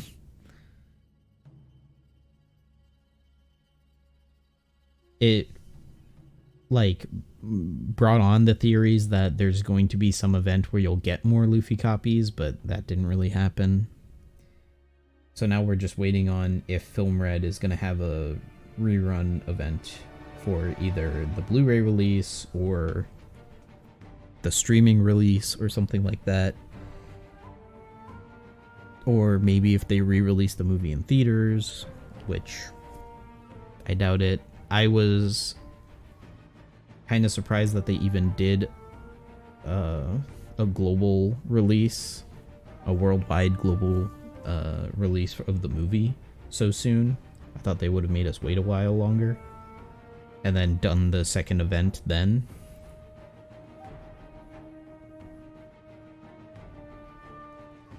But yeah, at this point it's Blu-ray or streaming release.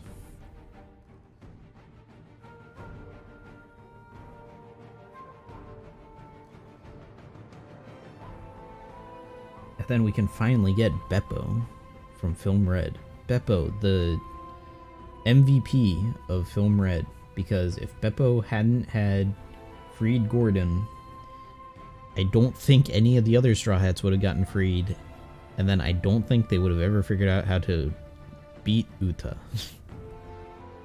So Beppo saved the day, all by himself. Through the butterfly effect.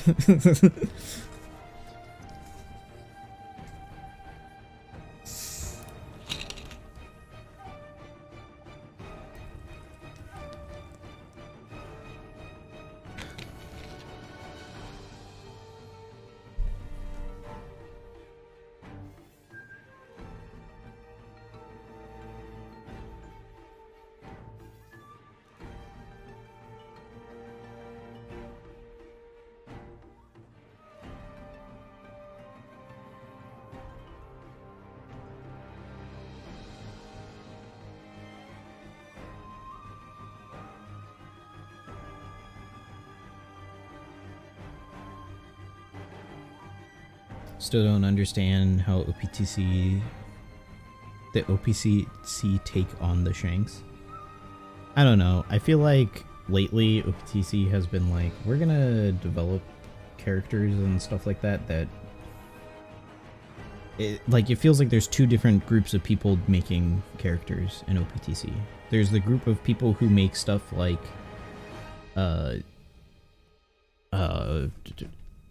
Rayleigh and Gabon, and then there's people who make Whitebeard. Like, that's the easiest comparison I can make, because Rayleigh Gabon is very good, makes a lot of sense for the character, and introduces some fun new mechanics that we can play around with. And then Edward Newgate is like,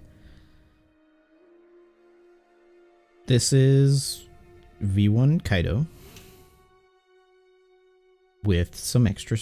This is V1 Kaido Captain with essentially that V2 Rayleigh special.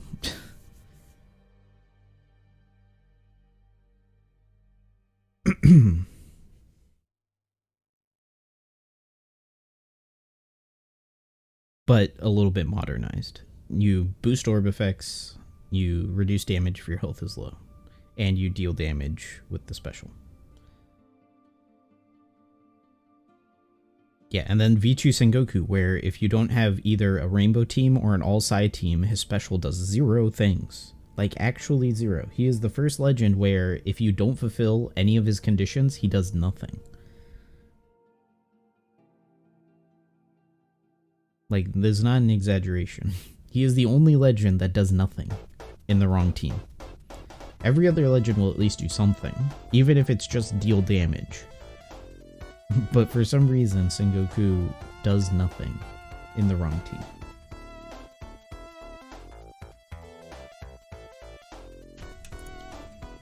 Six-star versus 6+ Uta. Yeah, 6+ Uta is weird. It's neat, but it's weird. It's unnecessarily annoying. And realistically, it doesn't matter, but it takes the character out of being able to be used for different kinds of content, like hard content. Like, there's a reason why Gear 4 Luffy didn't do well, and it's because you don't want to use a character whose special is mediocre and then binds and despairs themselves for a long period of time. It's not helpful. Whoever does PvP Legends. Yeah, a lot of the PvP Legends Rumble abilities are really bad, but then there's some PvP Legends that are really good, like Smoothie. Like, Smoothie is really good, but her PvP abilities are just meh. But yeah, they're like making these PvP Legends, and then the Super Sugo Legends just are better. Like, 9 times out of 10, the Super Sugo Legends have better PvP abilities than the PvP Legends, which doesn't make a whole lot of sense. Like, it should be similar in strength, but then some Kizuna Legends and Treasure Map Legends are great in PvP. So, Quick isn't really viable only versus strength, and even then,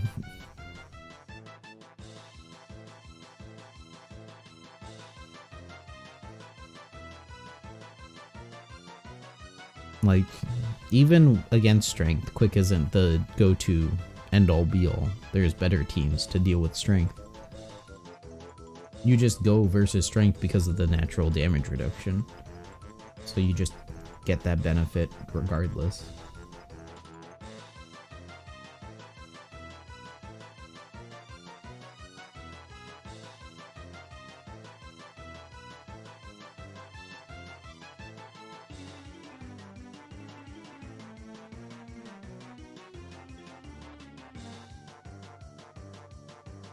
Versus a kind who destroys strength alone. Yeah, and you could just throw him into a driven team. Doesn't always have to be his quick team.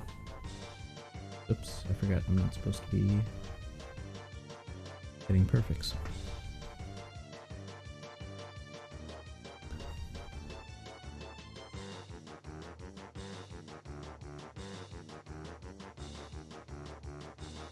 But, yeah. The person who decides balance in OPTC, I have a lot of questions for. Like, there's been so many times where I'm putting stuff into the database and I'll sit there and be like, this character doesn't synergize with itself. Like, why does this character have these potential abilities? Why does this character have this special ability, condition, or whatever? It'll just be weird, like, for some reason. Treasure Map Legends are just nuts long term because the entire game revolves around Treasure Map, and they're always boosted for Treasure Map, so they're always good. Bon Clay is always good. Carrot Wanda is always good. Like, Film Red Luffy. Film Red Luffy was okay. He just doesn't have much going for him. He's kind of like the Germa Sanji, the alternate Germa outfit Sanji. Izo Kiku's always using treasure map teams, yep. Despite being a very, very bad treasure map legend, Izo Kiku is used a lot, just for the chain lock. Because they're always boosted. Oh, I need to remove the Reiju. Get out of here. Because I'm pretty sure I don't have... Maybe I do. No, I don't have the page 1. Right? I think he's strength, so he would be at the top. Oh no, he's just level 1. That's why. Okay, yeah. I definitely don't need. Yeah, 1.55 attack boost is not that great. Wave clear stage 2 and lock stage 3, yep. And it's basically just because they're always boosted.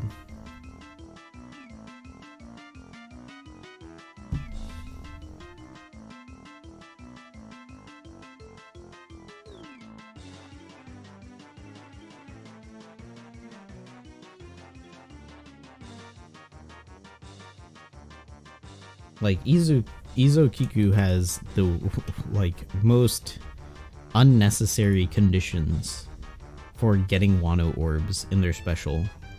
Because, like, you look at Izo Kiku and they require 5 strikers, or 5 shooters, or 5 slashers. And then you look at Hiyori, who's just like, yeah, you just get all Wano orbs for fun. Why not? You have this faint memory of Bandai saying all treasure map recruits would be boosted forever. That was on Global, and that was for like 6 months. They basically said, oh, this character will be boosted on future treasure maps, and they did that for like 6 months or 8 months or something like that. And then they just stopped. And they're like, we're not doing that anymore. Because Global started building up these boosted character lists that were like 130 units or 140 units. And they're like, nah, we're done. And then that was it. They got rid of it. And they were done.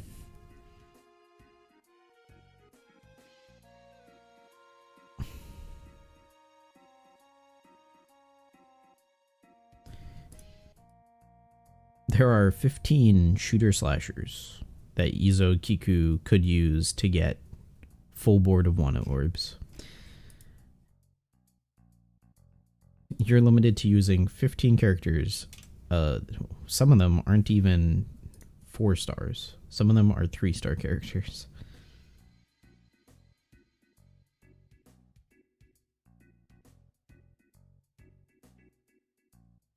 So yeah, Izo Kiku has an unnecessarily hard condition.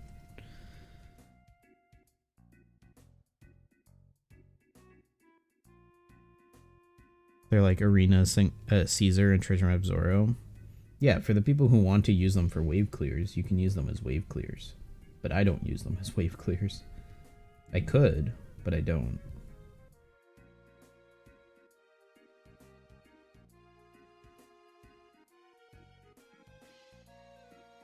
Who's using Katakuri right now?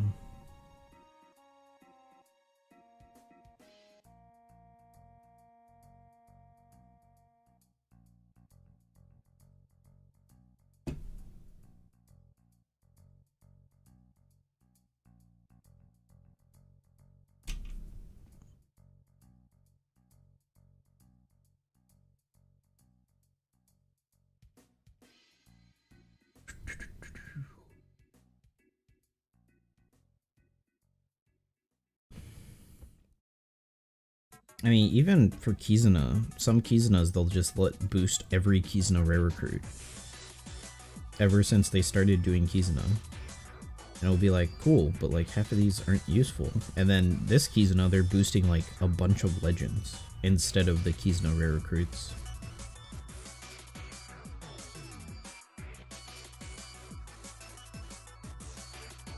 Not a fan of this treasure map. Ashura is built for wiper, and the amount of time you use on the interaction is annoying. What do you mean on the interaction? Like the amount of time it takes to kill? Time to kill?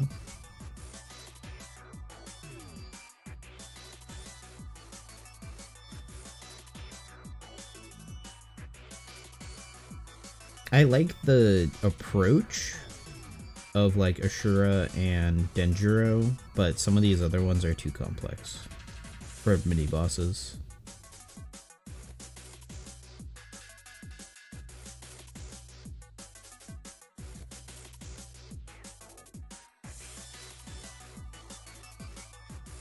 Like, I like the idea that you need 2 units. Using his special always causes the interrupt, and then the delayed special damage takes too long. I don't know. I don't min-max my team's clear time that much. So I'm not usually focused on that. I usually worry about like how many characters I need to clear something.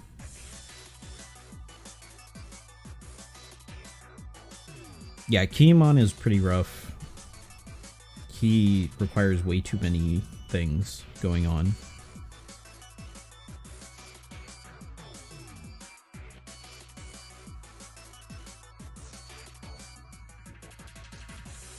And then Raizo requiring 3 turns of hunger. That one's really annoying. For whatever reason. I could understand 2 turns of hunger. 3 turns is annoying because there's like no boosted units. There's not really a good set of boosted units that remove hunger. And sure, you could eat food orbs, but I don't want to have to think about that when I'm doing that.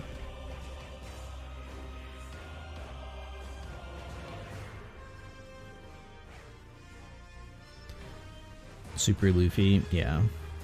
I could throw Super Luffy on that team. But then I have to make sure that I get a Luffy friend captain who has that leveled up, and chances are they might not. Like, Brook is the easiest one for me to always guarantee that I don't have to worry about finding someone who has it.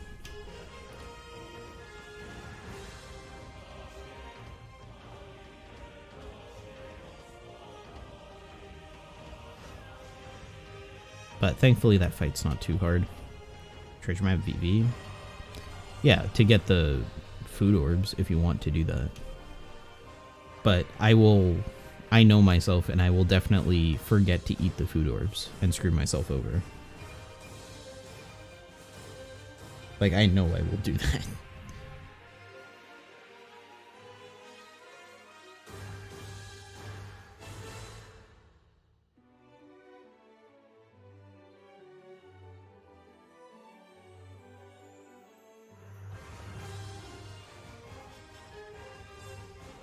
Yeah, I could probably throw Luffy on my Raizo team, but then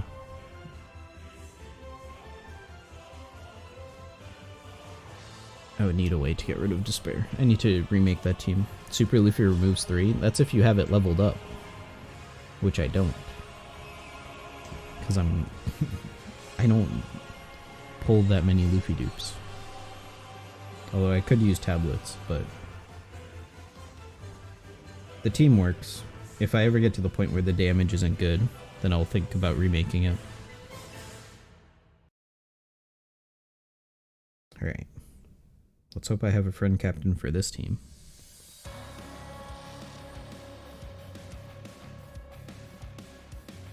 Nice. Nice. Or farm treasure map that much. Yeah, that too. I also try not to farm treasure map a whole lot. If I was farming treasure map a couple hundred navs, then I wouldn't even be using boosted units for a lot of these teams. I would just be using units that increase cooldown, or I can just attack without worrying about debuffs and stuff like that.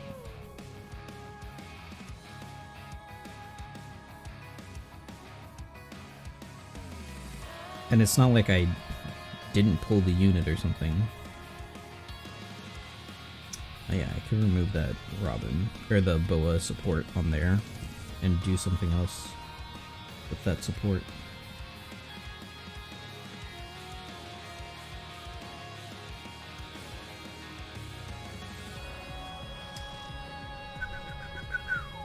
This special, then I'm good to go.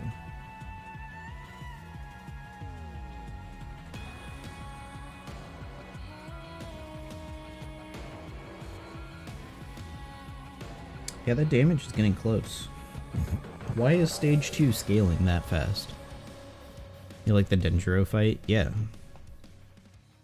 Denjiro fight's really nice. The Ashura Doji fight is simple. It takes a while, but it's simple. You just use Wipers. You use a bind reducer, use Wiper special, and then kill. However you need to kill. And then Wiper will kill afterwards. So you don't have to think about too much there.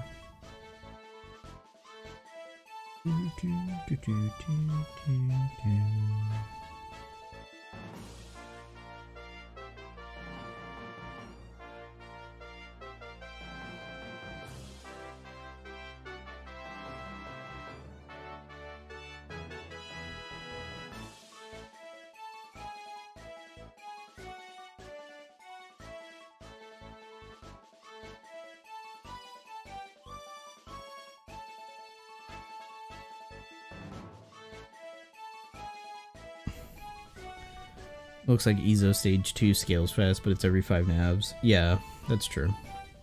I still don't think it should be that difficult, but, you know. I feel like Odin Stage 2 and Ezo Stage 2 scale way too much. I don't think the Stage 2 should scale at all, frankly. I don't like that they scale HP.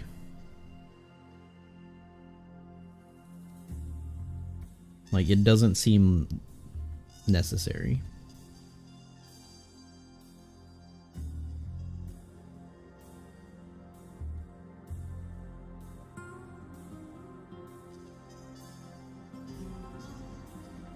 Nice low roll. Man, I've been low rolling this entire time. Full boost except for Whitebeard, and you had to switch away from Whitey Bay Friend Captain. Yeah, like the scaling in Kizuna, in Treasure Map, it's not good.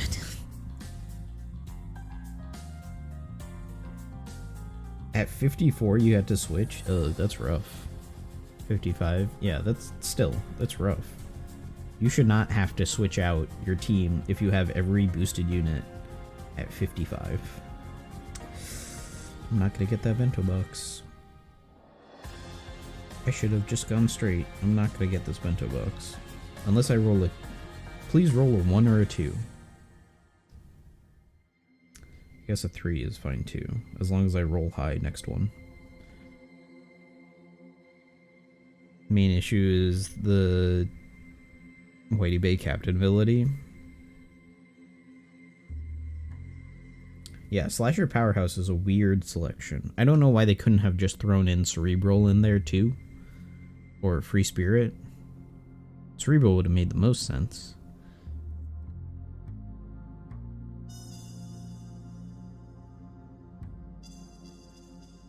Or even Striker.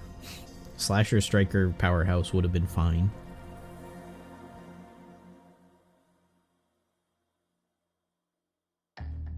Free Spirit would mean Nami works, yeah. Like, there's a lot of options that they could have thrown in there to make her better.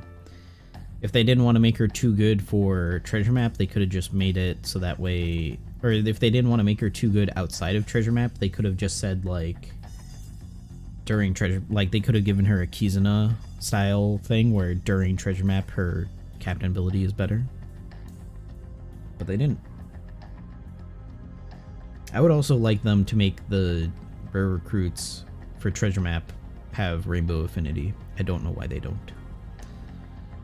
That seems like an obvious choice. An easy and obvious choice to make. I feel like in a way Treasure Map was nerfed. At the end of the farming you could go in, do the intrusion, lose in the next fight, and keep doing that for easy points and decent materials. I don't know a lot of people who are doing that strat, though. Like, more times than not, people were just completing the run. Because, I guess, in previous treasure maps, it makes more sense to complete the run because you get more materials by doing all the fights. But now you get a bunch of materials just for landing on chest spots. So, yeah, that strat only is really viable now that they buffed the chest spots. Even top grinds aren't really stacking anymore because everyone can stack. Excuse me, because everyone can stack. Yeah.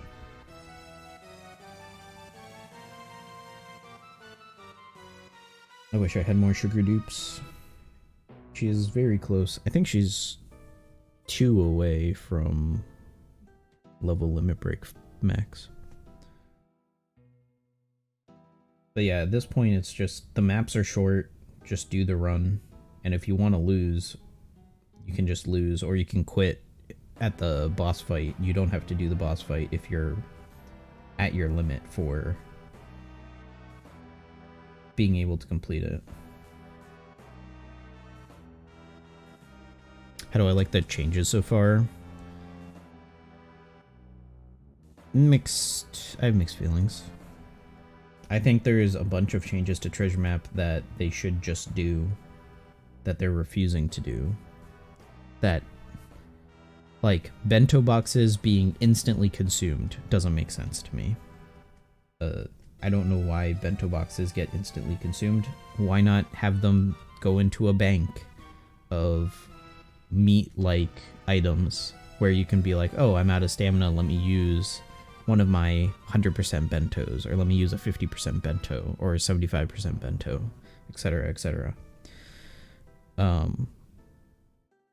So fewer gems, because there's more refills, is nice. Less time spent for rewards. The changes to the point system and the bird system is good. But my main issue, like, those are all good changes. My main issue with Treasure Map is the difficulty at this point. If they want us to grind as much as they do, which for free-to-play players, it's 40 navs. And for non-free-to-play, it's significantly less. It can be like 30 or less. But if they want us to do 40 runs of Treasure Map, the difficulty that Treasure Map is doesn't make sense. Because that's 5 to 6 runs per Treasure Map, so we'll say 5 times 40, so you're doing 200 runs in 4 days of 5 different things, and you have to understand 5 different fights and memorize them so you can do them quickly. Like, the difficulty spike that they implemented doesn't make sense. I guess I could use Ezo on stage 2 there. It wouldn't make too much of a difference.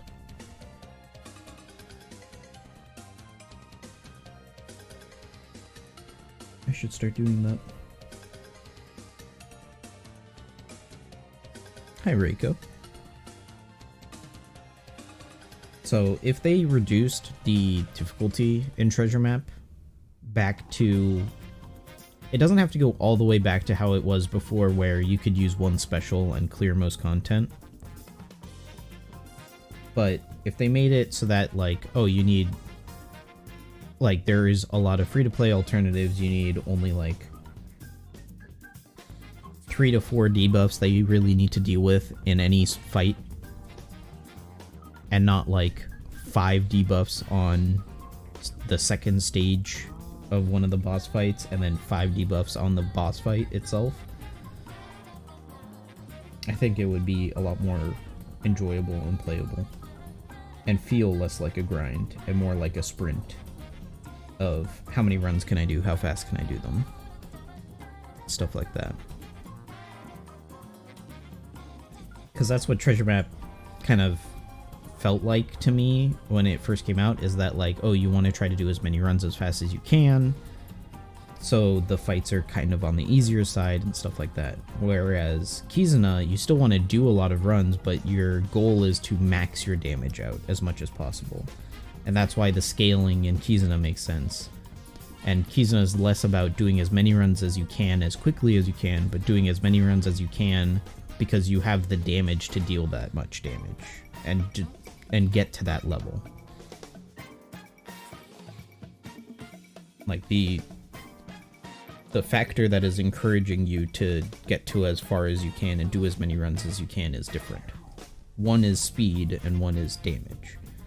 So treasure map should have less health scaling and less debuffs and stuff like that, but finally free till the end of the treasure map. Do you get to 10 million, or what was your goal that you set for yourself? Kizuna turned into runs as fast as you can, so you have time to spend the infinite tickets. Yeah, that's true. Like, I miss when Kizuna was either deal the damage or cheese it.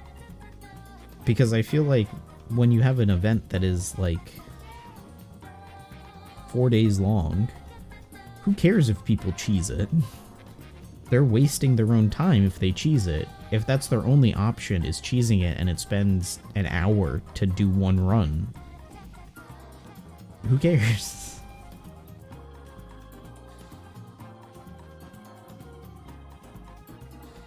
You're rank 7? Nice. Didn't have time to play treasure map. Also rank 7. Yeah, exactly. You're just casually rank 7. Oh, you know, just rank 7. No big deal. Just rank 7.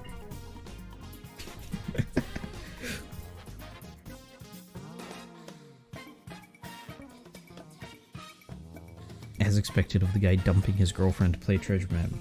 Hey, you don't talk about Rizzy that way yet. He made sure to pay her allowance this month.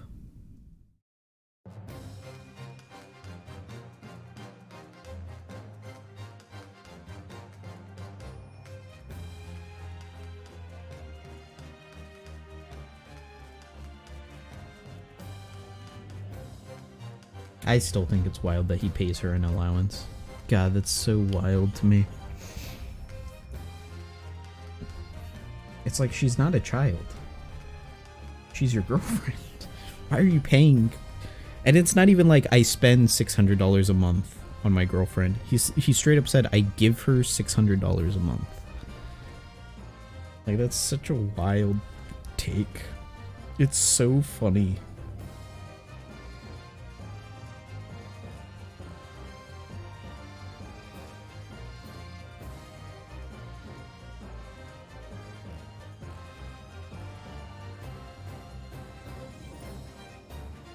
Like, I can just imagine it. It's like first of the month, he's like, alright, here's your $600. And she'd be like, what is this for? He's like, yeah, you know, just leaving me alone while I play mobile games. She's like, alright, cool. Thanks. Make sure to only spend it while I play treasure map. You think it's in cash? Oh yeah, it has to be in cash. The only thing in his credit card records are OPTC gem purchases. He definitely withdraws it in cash and gives it to her.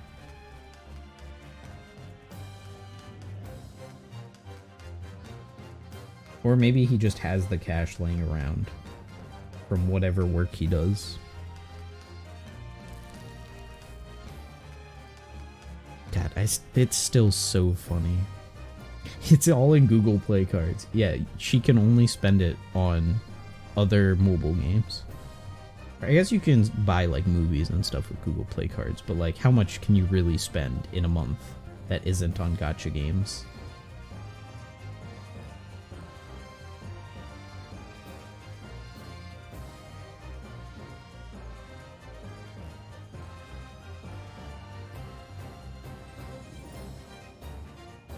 Hey, that's what happens when you put it on a pedestal. That's where the saying comes from, don't put it on a pedestal. Like, he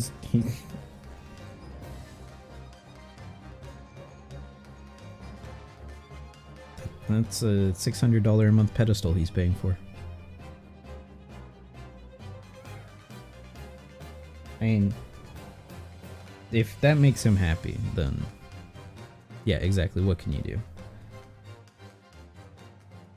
It's just the entire situation of that is so wild to think about. That a man who brags about playing mobile games will pay his girlfriend $600. I don't think I've ever heard him talk about what he does with his girlfriend. He's never been like, oh yeah, me and the girlfriend went to XYZ this weekend and we had a lot of fun. Like, I've never heard anything remotely about that. Yeah, he's bragging about having maxed out cotton candy. I'm like, cool dude, no one cares. You got it because of a bug, not because you earned it. So no one cares. At least he gets to keep it. On the bright side, he gets to keep it. Who is this? Rizzy from Discord. I don't know where else he is. Sekapoko? No, not Sekapoko. He doesn't play One Piece Treasure Cruise anymore. And I think he's married. I don't know if he's still married. I assume he is. I don't know why he would have any reason to not be married anymore.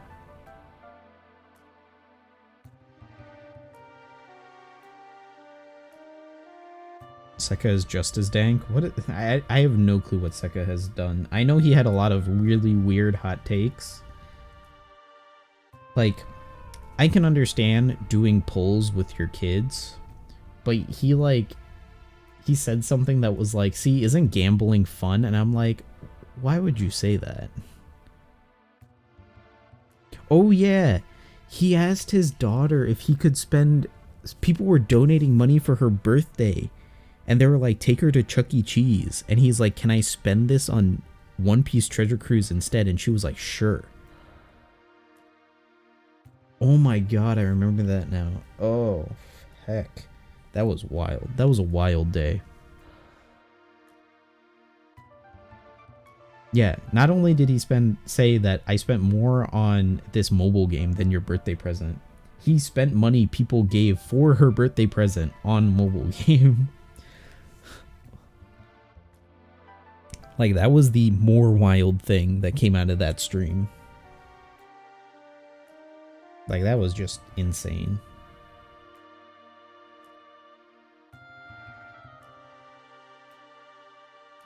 Yeah, that was...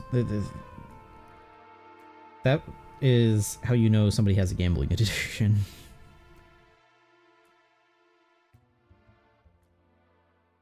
Yeah, that's when I felt like I had to distance myself a bit. I was like, this is unhealthy. This is a little bit unhealthy. Family that gambles together stays in debt together. And it's true. Very true. And that's why Twitch is one big family. Because all the big Twitch streamers love gambling. Oh my god, the Twitch gambling drama is so funny. And always the gambling drama is always casino style gambling, and then gacha games are never brought up. And I'm like, gacha games need to be in the conversation if you're talking about how unhealthy people show gambling to be. Like, gacha games need to be in that conversation. Do I remember Azura? I don't remember. I remember watching his streams a couple of times, but I never like watch his streams often. After he took a job in a power plant, he was gone, so who knows? Yeah, I don't know what happened to Azura. I know he was an Omega whale, but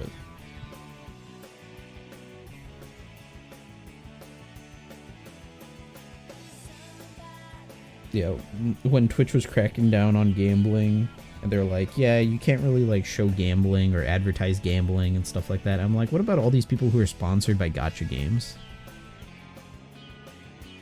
He always pulled. Glad he got away. Yeah, it really sucks when people like get really invested in games, especially gacha games. Like, it becomes an addiction. It is.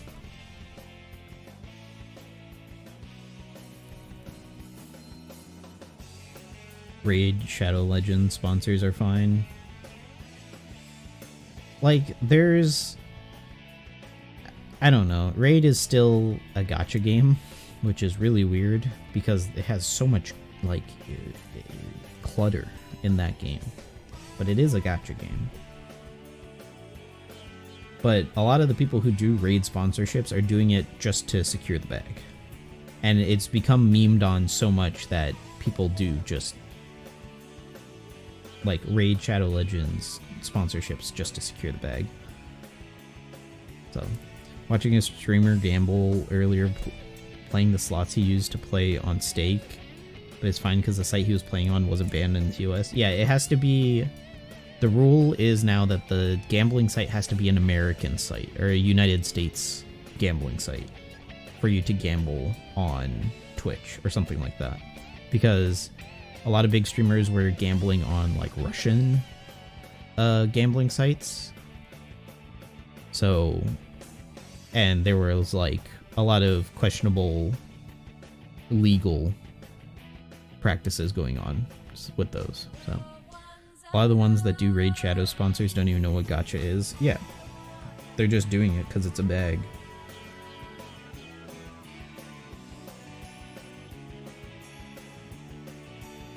It really sucks that streaming has become basically, like...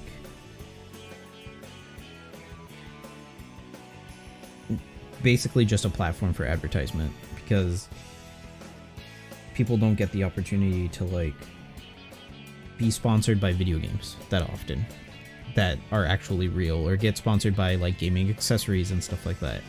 Like, it's very difficult for people to get, like, a Razer's sponsorship, or a SteelSeries sponsorship, or a partnership with Bandai Namco, for example, or Nintendo. Like, Nintendo used to have a content creator program, and then they killed it, right? So...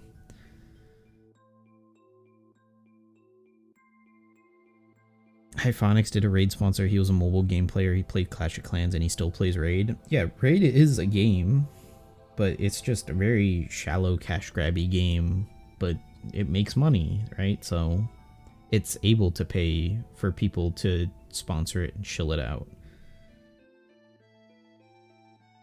Find it annoying when streamers get games a few days early. For me, it depends. If they get a game early just to get it early, like, that's one thing. But if they get it early because they're doing a stream of it or something like that... Of course, you can't watch without spoiling yourself. Yeah, the issue of spoilers is tough for a lot of games. Because, like, Hi-Fi Rush... Like, that game came out and released and everything, and people were just playing it, and there was no, like, early play or anything like that, but there wasn't a big issue if you spoiled yourself on a game like Hi-Fi Rush. But people were also getting, like, the Hogwarts game early, although if you pre-ordered it, you could get it early, but I don't think any streamers got it earlier than the pre-order early. I'm trying to think of a game that did that recently, where they sent out copies early. And I can't really think of any.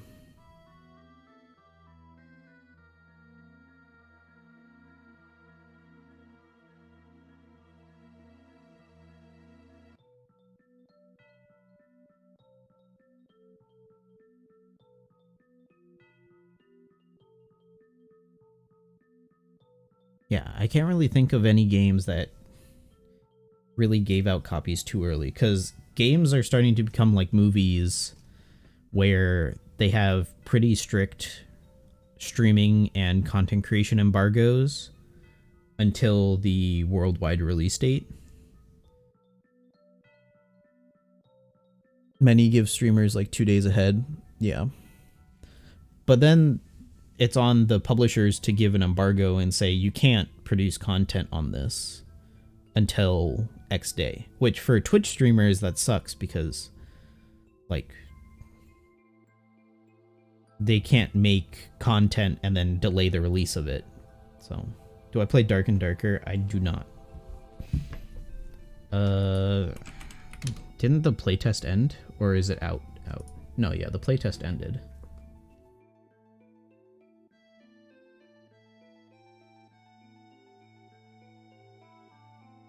Yeah, I wanted to play it, I just never got around to it.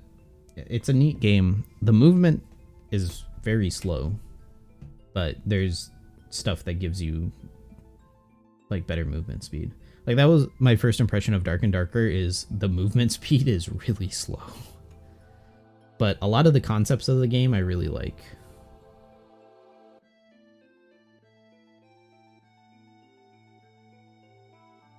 Yeah, the playtest ended. Who knows when the next playtest will be.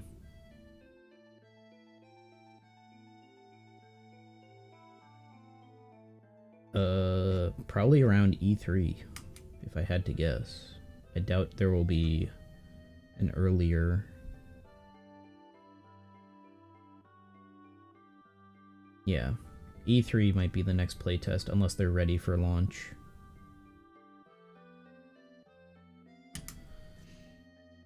Movement is like Chivalry, yeah. Chivalry I played a little bit, but Dark and Darker and Chivalry are games that it's like, it's much more interesting of a game if you play with your friends. Played solo, only escaped 1 out of 10 times. Other teams suck ass to run into, yeah. It's just one of those games where if you have friends to play with, it's better. Like, hard, like, full stop. Dark and Darker, you want to have friends to play. Because otherwise you're just doing solo runs and you could run into any sort of people. Like, you could run into a full stack of 3, or people who are teaming and stuff like that, so...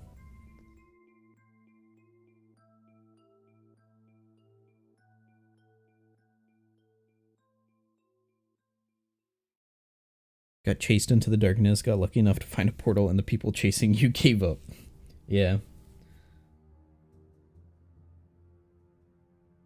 It's definitely a very interesting game. And I like that they went with the medieval thing, because it's very similar to like Tarkov and stuff like that, where it's not really permadeath, but lose all your loot on death, and your loot persists through fights and stuff like that. But they didn't just make a new Tarkov and stuff like that.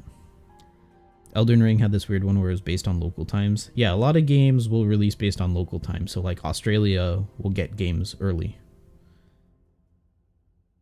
So all the streamers VPN to New Zealand to get it 8 hours earlier. Yeah. That, I mean, that's fair game, because VPNs are $5 a month, or however much a month they are. I need to find a VPN. I don't want to get like the streamer ad VPNs just because I want to actually look at a decent VPN.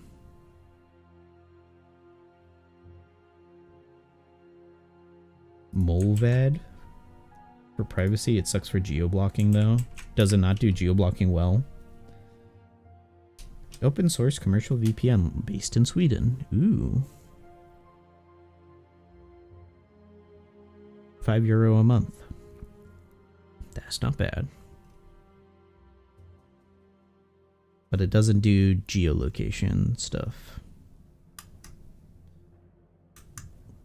Yeah, I'd like to get one where it does it, but just not a lot. I'm guessing it doesn't have a whole bunch of servers around the world, like the bigger ones.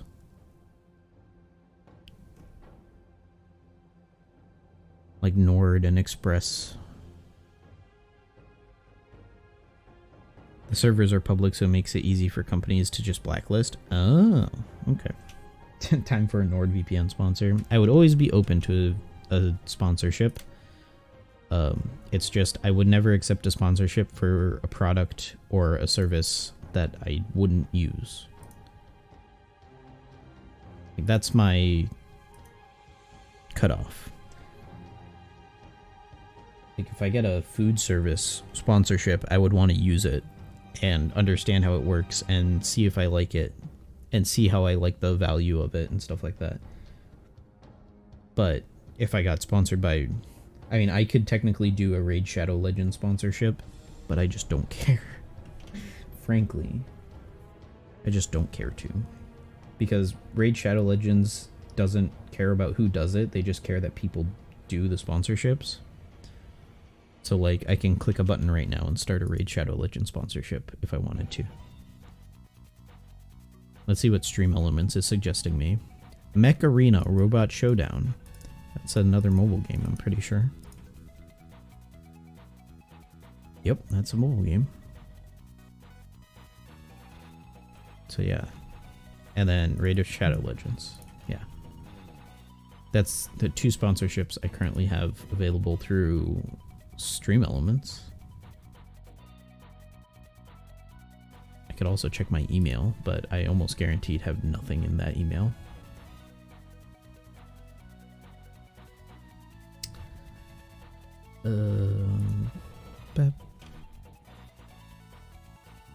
I should be checking this email more, but I should also change my... I should change my thing below the stream to say if you have... Yeah, no, I got nothing. Not a thing. I should change my things below the stream to say to contact me on Discord, not just to email me, because Discord I see stuff much quicker.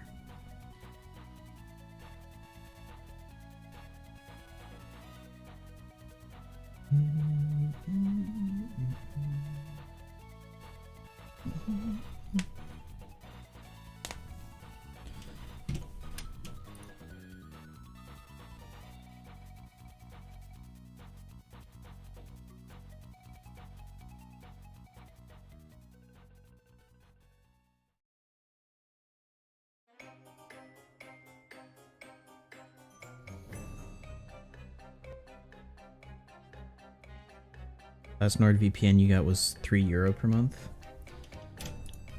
How much is Nord? Yeah, you have to buy it yearly for the good pricing. It's like...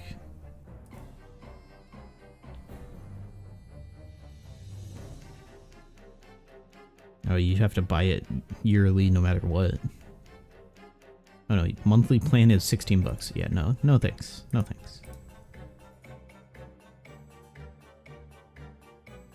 I don't need a password manager, I don't need a data breach scanner or cloud storage, so I just get the cheapest one. $3.50 per month. Pay $85. That's not bad. $3.50 per month. As long as I get geolocating, because then I can get a bunch of movies on Netflix that I couldn't before, or I can cancel my Netflix subscription and get the movies another way. And the VPN would also help with that.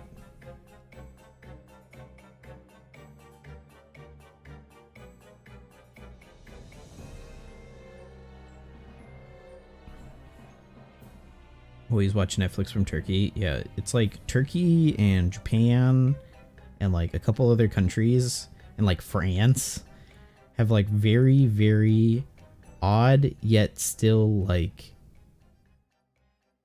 a widespread selection of items on Netflix. Just because like HBO doesn't exist there, or Disney Plus doesn't exist there, or whatever.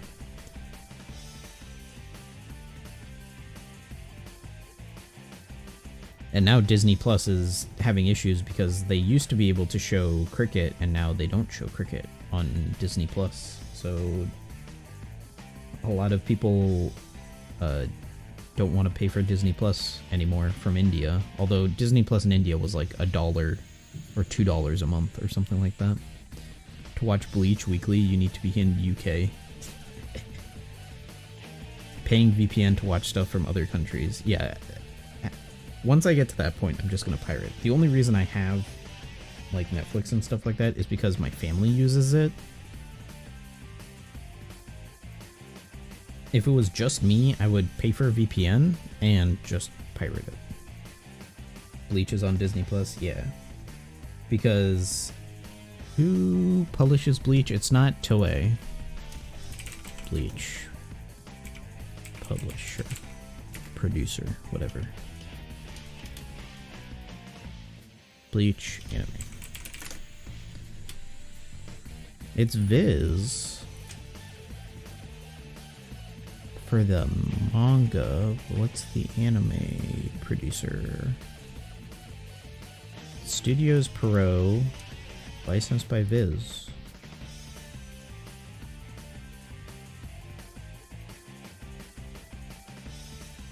That's weird. You would think it would be on Funimation and stuff like that.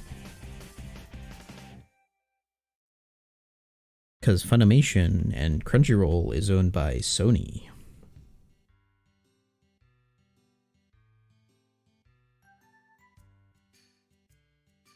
And Sony wants their grubby little mitts in everything. Yeah, Netflix has been researching and trying to find ways that they can remove people's ability to share passwords, and basically every attempt that they've tried to do that, people have been like, yeah, this sucks, I'm just gonna cancel my Netflix if you do that. No, they're removing it from the payment options too. At first they were like, oh, we'll make it a payment option if you have the highest thing.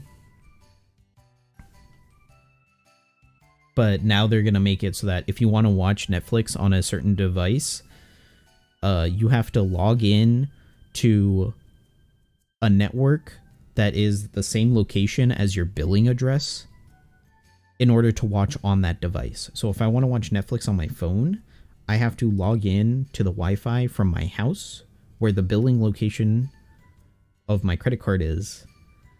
Otherwise, Netflix will just be like, yeah, no. Randomly removing it sounds like something where EU says no. Well, they're facing some issues, but there's not really any legislation where the EU can really say no. So it would take a couple years for the EU to take action against that.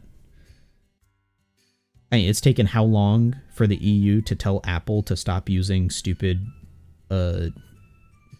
exclusive Apple ports on their phones? Even if the EU Parliament was like, hey, we don't like this, it would take them years to make the change. But yeah, Disney so far isn't doing that. But Disney is also in a position where they're like, we're gonna start not spending as much money on like Disney Plus exclusive content. Like, we want more stuff to be either Disney Plus stuff to be cheaper or Disney Plus stuff to be more lucrative and get more subscriptions because they're hemorrhaging money. Netflix will lose a lot of subs if they do that. They already are. Netflix is hemorrhaging money as well. Like, people started... Ironically, people started like sharing streaming accounts and stuff like that during the pandemic. So all these people all of a sudden are like, I don't need HBO, I can use it for someone else. I don't need Netflix, I can use it from someone else. I don't need Disney, I can use it from someone else. And then all three of these companies are losing money in streaming. HBO is pulling stuff off of streaming so that way they can license it for like commercial, like cable TV and stuff like that.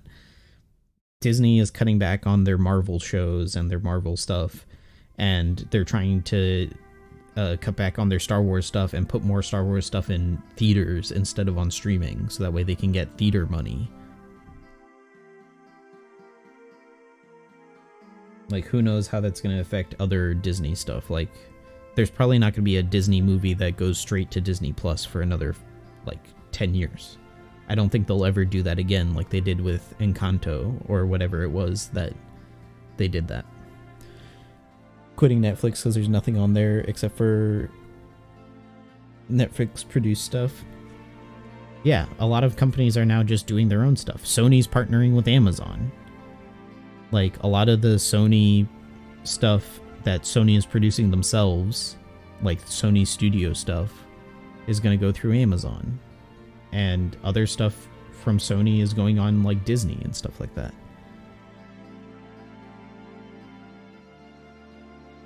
Like, even Amazon can't keep their own stuff on their own platform. Netflix added Lord of the Rings recently. Even though Amazon has the right to produce more Lord of the Rings content, they couldn't get the streaming rights for Lord of the Rings. Netflix got it, somehow.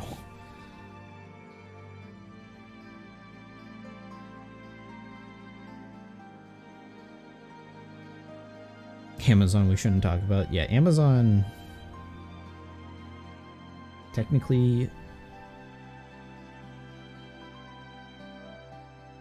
Amazon, while you pay for it, still pays ads. Yeah. Still shows ads, yeah. Good old Amazon and Twitch. Refusing to, like, have a user-friendly streaming experience. Because Twitch barely makes money.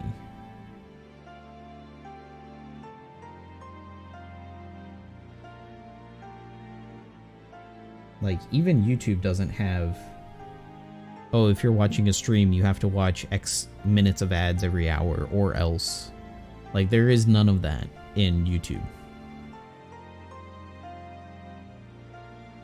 Twitch you can pay and not see any ads. Amazon you cannot.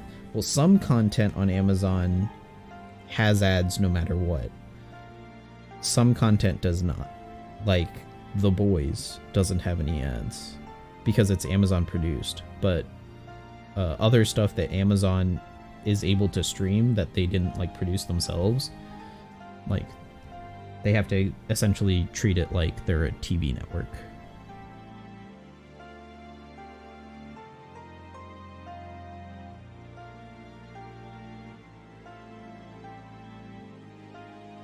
But all these companies are trying to find their own solution to the streaming issue.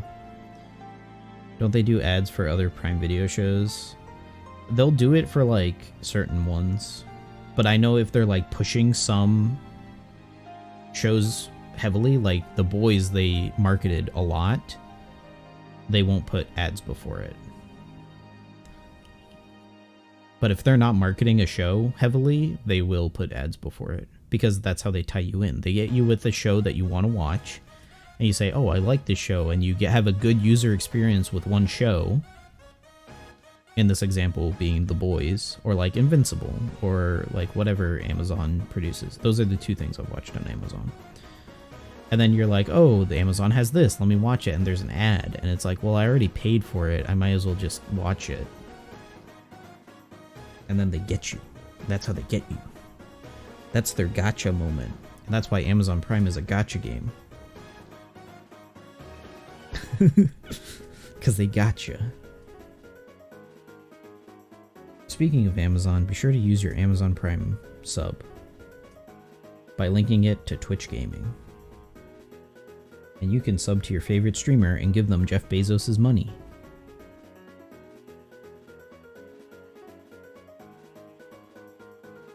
But yeah, Amazon is weird. They're like trying to adopt the Hulu model, and Hulu is weird because Hulu's owned by like 4 different companies, but they're mostly owned by Comcast and Disney.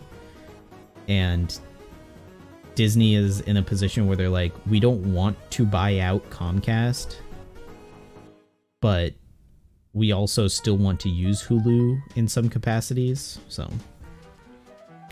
You can play mobile games with a Netflix subscription now. Yeah, Netflix is trying to get into subscription-based games, which sometimes works, but a lot of times, I don't know. Combining medias is not always a good thing, because then you're getting people who are like, I only want the games, or I only want the shows, I don't want the games, and I don't want to be paying for the games. You know? Like, I pay for Netflix. I don't want to pay for the games that are on Netflix, like the Minecraft story mode or whatever is on there, right?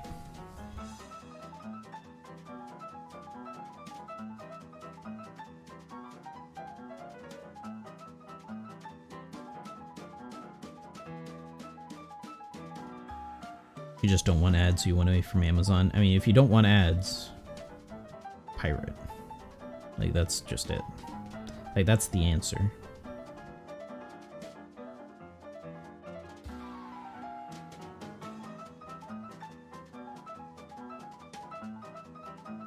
Like, there's not really any other good solution. Or ad blocker. Well, the issue with ad blocker is they're like, ad blocker will work for a couple months and then they'll try to make ad blocker not work and then have this big campaign where they're like, we're against ad blocker. And then ad blocker won't work for a couple months and then you have to update your ad blocker or put in some custom scripts to your ad blocker to make it work.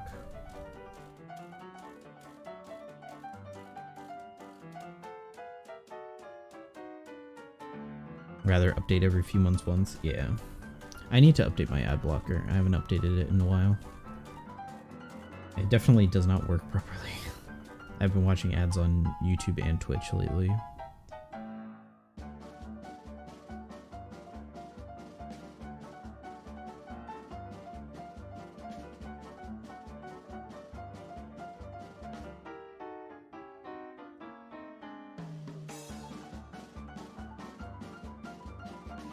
Yeah, that's true. I would rather use an ad blocker than pay for Twitch Prime or Twitch Turbo or whatever it is. It's Twitch Turbo, I think, now. Because, like, that money doesn't go to a streamer. That money goes to Twitch. I'm not going to pay $8 on Twitch just to not get ads. Because if I just sub to a streamer, they make more than that. If I don't sub to a streamer and I watch their stream and I skip their ads, they lose out on like 15 cents at best. Like, the revenue split on ads is horrible on Twitch, and that's always been an issue for streamers on Twitch who are full-time streamers.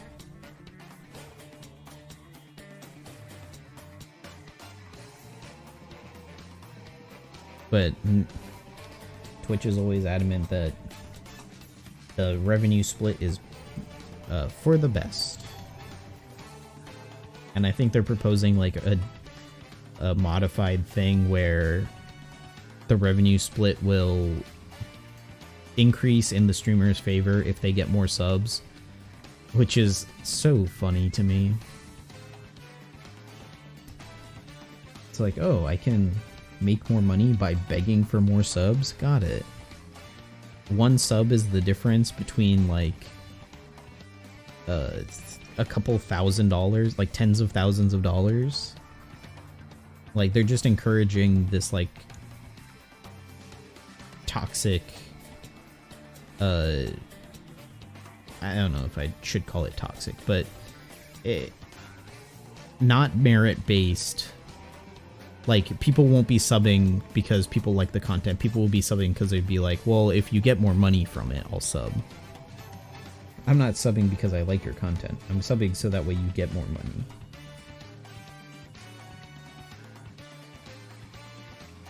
It's like, it's not gambler's fallacy. It's sunk cost fallacy.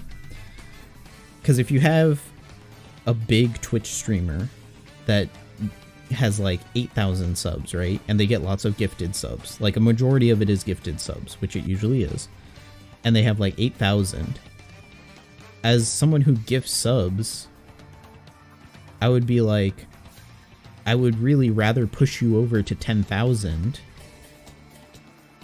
than like just keep you at like 8,000, 9,000. It's very sunk cost fallacy, like manipulative.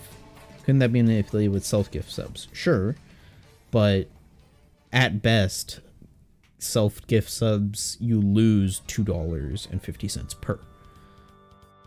So if you're close, like I said, if you're close to that 10,000 or whatever that threshold is, you could give yourself a bunch of subs. But it is still that like sunk cost idea of I need to invest more to get a better return, which I don't think is a great position for Twitch streamers to have their livelihood be dependent on, right? It's like, oh, I have 10,000 subs today. I'm making X amount of money. If I go to 9,999 subs next month, my revenue gets cut in half or more, right? Many streamers, especially bigger ones, also get sucked into subathons. Yeah, and then they'll peak at like 50,000 subs because they have a very successful subathon, and then they will never reach nearly that much ever again. But Twitch sees like, oh, this month you got to 40,000 subs and you streamed a lot. We're going to start expecting this from you every month now. And that's not healthy, and that's not good for Twitch's bottom line, because then it just encourages more streamers to burn themselves out.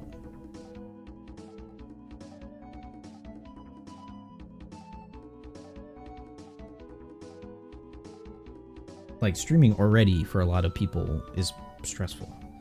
Not a lot of people want to be streaming full-time, and a lot of people who do try streaming full-time realize that it's a lot more difficult than it originally felt like it could be. It's like, oh, I have to sit in front of a camera and play video games and I get money? It's like, no, it's not that easy. I've been streaming for months, years, but I've never been able to be consistent because of personal issues, like mental health issues. And even then, even when I do get consistent, it's not like suddenly subs start rolling in. Like, you have to sink so much time and effort into streaming in order for it to be profitable. And they're just compounding on that idea that you have to invest in streaming completely in order for it to be worthwhile.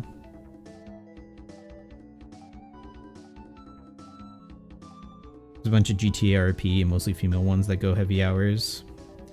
Are you thinking of like Crystal? I know Crystal does crazy stuff, but that's just how she is. Crystal streams like that because she has a weird sleeping condition where she just doesn't sleep. It's like insomnia, but worse.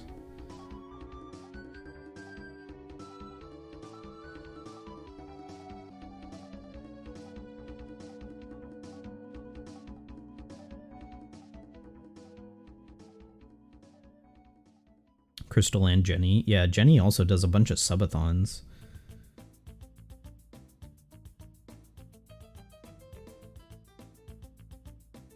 What do you expect? Can't earn money on your looks forever? They don't stream with webcams. A lot of GTA RP streamers don't stream with webcams, which is why I watch them. Like, if I wasn't a mobile game primary streamer, I would probably not use a webcam. Doesn't stop simps? No, it doesn't. But still.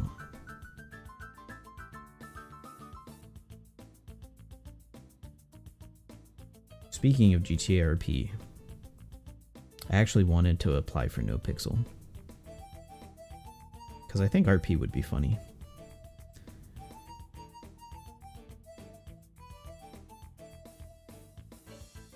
I want to RP as like a scared shitless civilian if I play GTA RP,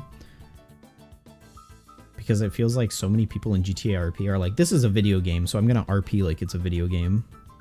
Crystal doesn't even have real life pics anywhere. Yeah, a lot of GTA RP streamers are like pretty reclusive and don't have pictures of themselves,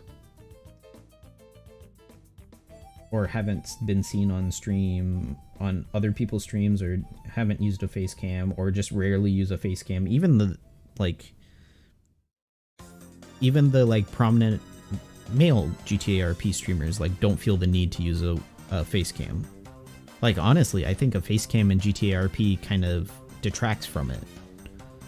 Like, I prefer GTA RP where you don't have a face cam on, but some people feel the need to use a face cam for whatever reason. Like Vader, like Kyle, like who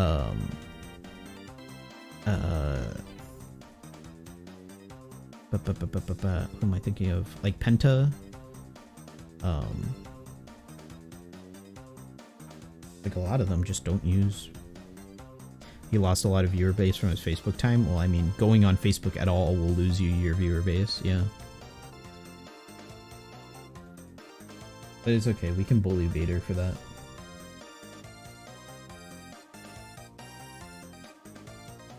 Chief doesn't use face cam at all. No one wants to see Penta's cam. He's so fat. He's just so fat.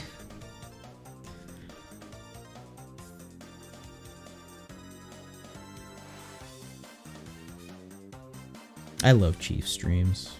Chief streams are good. I wish he would go OOC a little bit less. But yeah. I need to figure out how to apply for NoPixel. I haven't even bothered looking up the process. But I really want to play a civilian that's just freaked out about everything.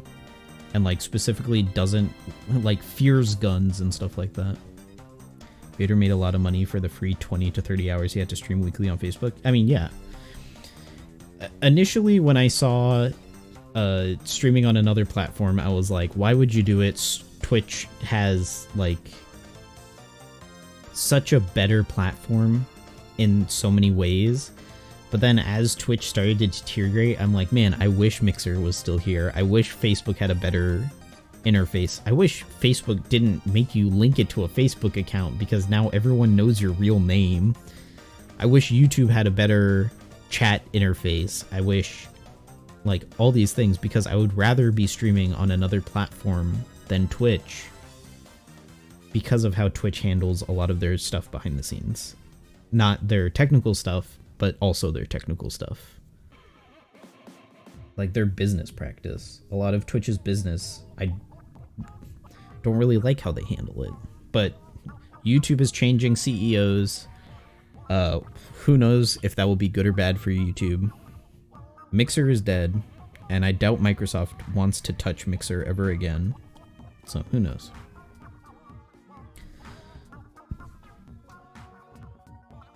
I think Microsoft could definitely sneak their way back into the stream platform market again. But yeah, Microsoft is busy swimming in money from their Skype acquisition. Well, Microsoft Teams is making money, and Bing is starting to become more prevalent, and Google is, honestly, Google has not been doing well in terms of their existing products. Like, Google Chrome has not done well. Edge comeback will be... yeah, exactly. Like, Edge is actually a genuinely decent internet browser again. Like, Internet Explorer used to be good, and then it started getting, like, filled with a bunch of just, like, bloatware. And then Chrome came out, and people were like, Chrome is so sleek and nice and all this stuff, and you can link it to your Google account. And then Edge was sort of just like, well, wait. And then Edge suddenly becomes faster and better than Chrome because Chrome became a RAM hog. People just aren't willing to switch. I'm currently using Brave, but Brave is a Chromium based. And I also have Firefox. But I'm probably, next time I factory reset my PC, I'm gonna just use Edge, and I'm not gonna care about Chrome. Like, I'm done.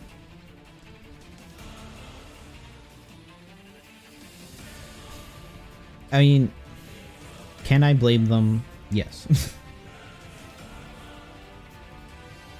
People will bandwagon their favorite softwares a lot and refuse to use anything else, and it makes a mess of things, in my opinion. Like, there's so many cases where, like,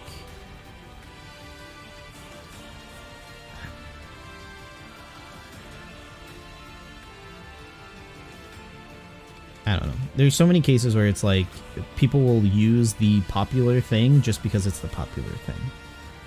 But Microsoft's still forcing Edge onto the system. Well, I mean, how else are you going to download anything else without Edge?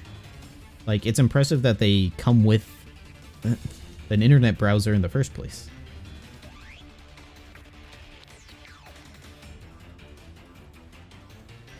But I don't think Edge was ever forced on me. Anytime I wanted to switch to Chrome or anything like that, like, it didn't feel like it was being forced on me. But I definitely felt like I had to be locked in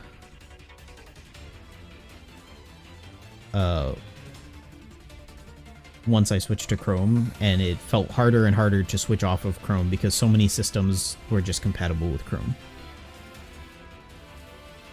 Because, like, right now, I'm like, I would like to switch to Edge, but I don't know how Password Manager would work or Adblock would work, and I don't know if Edge has support for those systems, but they probably do, and I've never tried it out to know. So,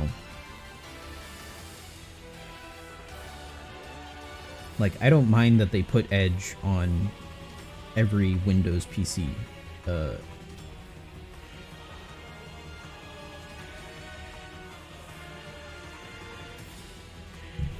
But I don't like it when, like, HP puts 10 HP softwares on my PC. Edge is using Chromium. Okay, then yeah, some of the extensions will probably work. But I'm using Brave, and Brave works decently, but it's... the people who make it are like, use NFTs, use crypto, and I'm like, I don't need to see that every time I boot up Brave. So I don't really care for that. So, yeah.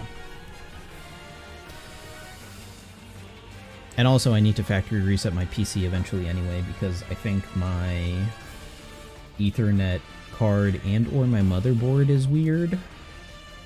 And for some reason it just doesn't like connecting to the internet. And like upload is fine, like streaming is fine. I haven't dropped a single frame, but like if I go to YouTube, it just won't load. If I switch to Wi-Fi, it works, which is why I think it's some part of my motherboard being weird with the Ethernet port. But I've also tried, like, the issue is, like, everything goes through the motherboard. So if I try to get a USB Ethernet adapter, that doesn't work. Even though it's not using the Ethernet port that's built into the motherboard and stuff like that.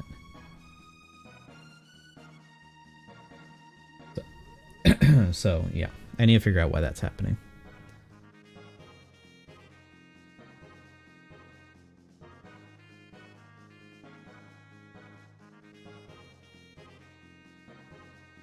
But it's on my streaming PC, and the streaming PC factory resetting it would be a pain in my ass.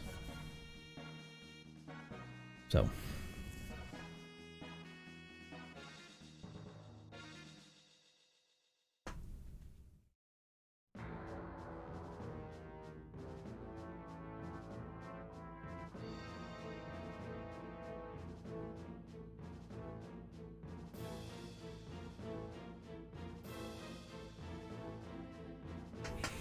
I need to just write down all those software and programs I use. Luckily, a lot of my streaming softwares are local and not installs.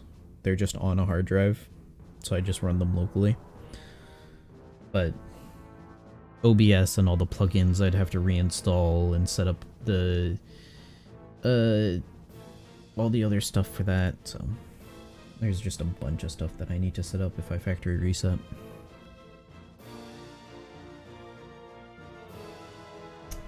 Oh, it looks like I'm hitting 7 million today.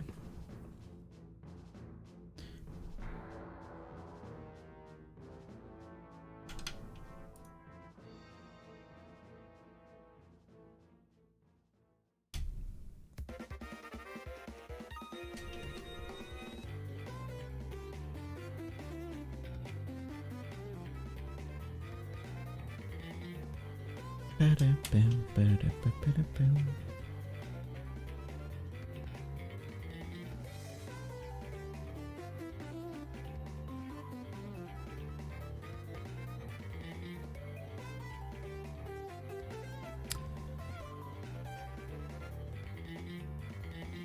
like how they have tablets in the gold chest now, but we still only get one tablet from the rainbow chest. Like, they still didn't improve the rainbow chests all that much. The rainbow chests should feel a lot better than what they are now, considering how good the gold chests are. But I'll take it. I'll take gold chests being good and rainbow chests being just okay in comparison.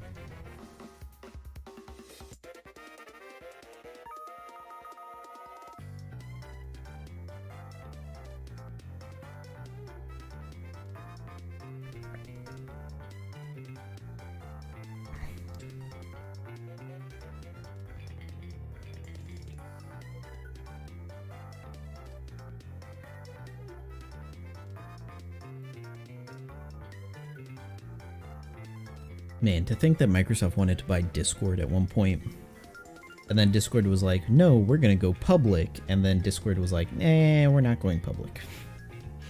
We don't want to do that anymore. No thanks.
I should reread the Twitch contract and see if I can start streaming on YouTube at the same time that I stream on Twitch. I'm sure there's probably something in there that says I can't. Because I know people are streaming on TikTok and Twitch now. And I don't really want to set up a TikTok account. Especially when TikTok's about to be banned in like 4 different countries. You can. I have to check. It's because I'm an affiliate because you can sub to me. So yeah, I need to just double check because there's certain clauses that are there and not there. If I'm a partner, it's like, I think they even changed it for partners. But they used, like years ago, there was a clause that said if you stream on Twitch, your content can't be reproduced on another platform for 24 hours. Like there is this exclusivity period of anything streamed on Twitch for 24 hours. So there were people who were like streaming and putting up their VODs and getting in trouble for that. Like they had to wait 24 hours to put up their VODs. And then I don't know if that changed since then. If I had to guess, I would say they probably removed it because they realized that streaming on other platforms brings people to Twitch. Like if I'm streaming on YouTube and they're like, oh, this person doesn't have like a sub button or a donate, like a super chat or whatever enabled on YouTube, maybe I'll go watch them on Twitch, and then people will make Twitch accounts, and people will come from TikTok and make Twitch accounts and stuff like that.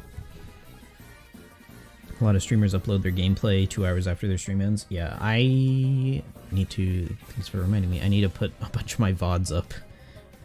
I need to upload a bunch of my VODs. But like YouTube, Twitch streamlined adding VODs to YouTube immediately after you finish streaming.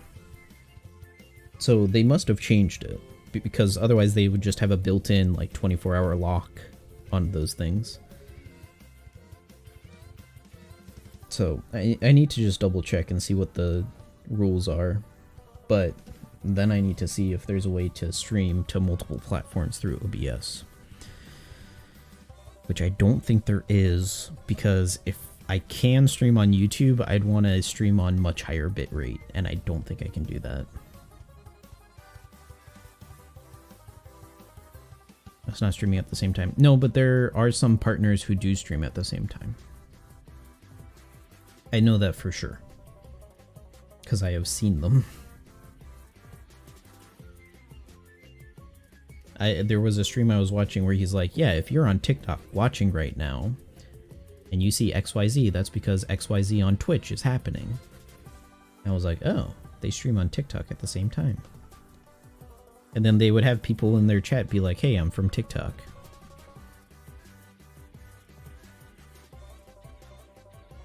They're allowed to do that because of different platform. No, it used to be that you couldn't do that. Oh, because it's a different interface. Because Twitch is desktop and TikTok is mobile. Isn't there TikTok for desktop? I thought I saw TikTok for desktop. Could be wrong though. Yeah, but yeah, I need to read the contract and see if there's something about that. There is, but that's how they categorize it as. Okay. So yeah, so I do need to read the contract and see what I can do. YouTube and Twitch is a no-go. Interesting. But while Twitch and Instagram works. Yeah, that's weird that they categorize that as mobile. As a mobile platform. That is very interesting.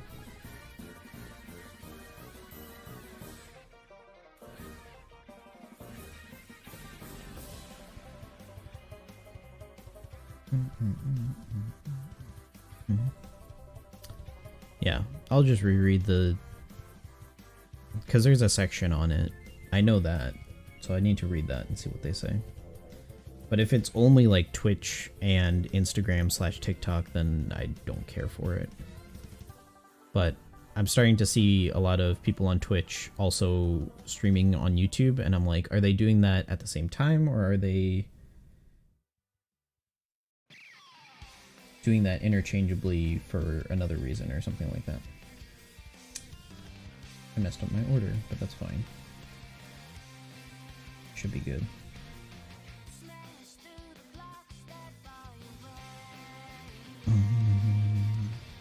But there definitely used to be like a period of you can't upload your VODs to YouTube for this amount of time. And they got rid of that. I'm almost certain they got rid of that. I just need to figure out what their new rules are. Like, there was a period of time where I was like, do I even want to be a Twitch affiliate? Because then they're going to give me restrictions. And it's like, well, I now get access to variable encoding, which means people can watch my streams at lower quality if they want to. I get subs and I get emotes. Like, the benefits heavily outweigh the drawbacks. Even from just like a non-subbed viewer approach.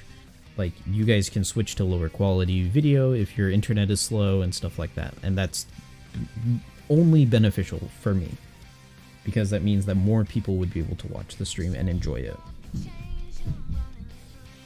Hold on, I gotta be right back.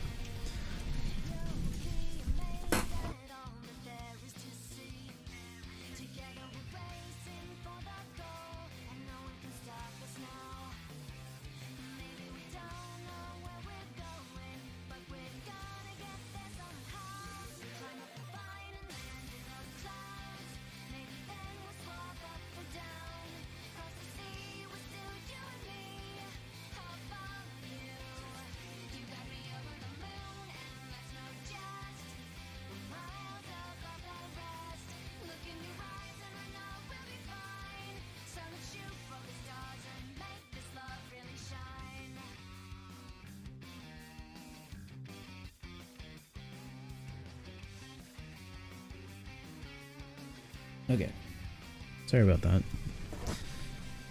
that. Someone in my house tripped next to the stairs. So, I heard that and I had to just go. So I didn't know if it was my grandfather or if it was my parents or what. So, but they're good. Everything's good. It was a small fall, so it wasn't bad. And it wasn't my grandfather, so. Because if it was my grandfather, he'd probably be bleeding out of 4 different places. You found the link to the... You found the contract? Yep, you get partner exclusivity. Awesome, cool. My computer is just refusing to load this. Alright, what if I load it on Firefox? Then it works. For some reason Brave doesn't. I wonder if getting a VPN would fix that at all. Partners and affiliates are allowed to create live content on other platforms. This means you have more flexibility to use off-platform features. Who does this apply to? This applies to majority of partners. If you are able to view your partner agreement on your dashboard here and have not received any notifications, blah blah blah. Yeah, no, I don't. No, I don't. How does this impact affiliates? It doesn't. Affiliate terms have always been aligned with the changes we announced for partners. What does that mean? So I guess I don't have that issue. Can I turn off my Twitch stream and immediately start my live stream somewhere else? Once your Twitch stream ends, you may live stream elsewhere immediately. Can I stream simultaneously? We do not allow simultaneous on web-based Twitch-like services, such as YouTube and Facebook, because we believe engaging with two systems at once could lead to an unoptimal experience for your community. We don't allow it because it's for you. However, simulcasting on short-form mobile services like TikTok and Instagram Live is allowed.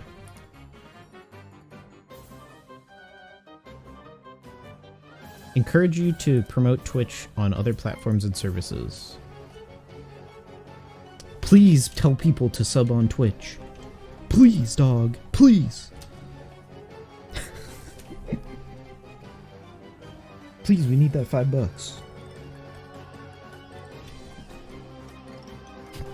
So dumb. So dumb. It's always funny reading how Twitch words stuff.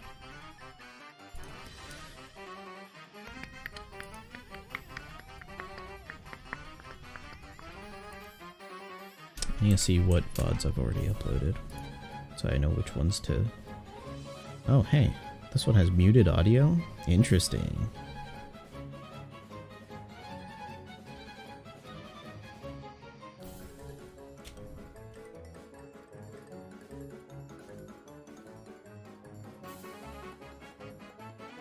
Wonder why that video got muted. What anime song was I playing that got muted? That's unfortunate. Oh well.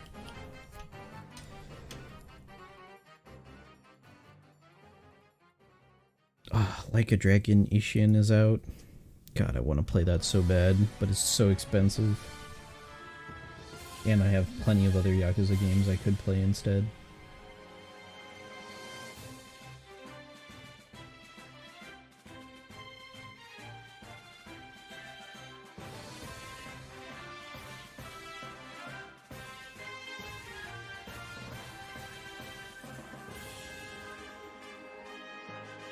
I guess that means I could rebroadcast my Twitch live streams on YouTube as VODs and just pretend that they're live. That'd be pretty funny. That'd actually be really funny if somebody did that. Do I separate video and sound? Some of it. So the way I have my stream set up is that the stuff that you're hearing right now, all of that goes to my VOD. But if I were to, for example, play a YouTube video or play music on Spotify or something like that, I can make it so that you hear it when it's live, but it won't show up on the VOD, which is how I currently have it set up. So if I wanted to, I could open up another Twitch stream and I could listen to the audio, but you guys would be able to hear it on the live stream, and then if you go to the VOD, it just won't be there. So that's why I'm wondering what song, because all the songs that I play on stream during that particular stream, because it looks like I was just playing One Piece Treasure Cruise, during that particular stream are all video game music, which shouldn't be licensed in any way, shape, or form. But some of the video game music sounds like licensed music, so it'll be interesting to see who slash what song got muted.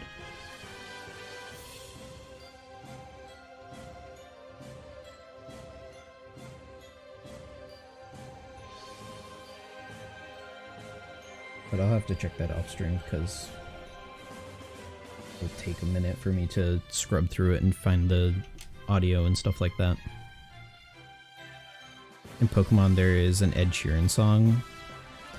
I don't have that one in my playlist.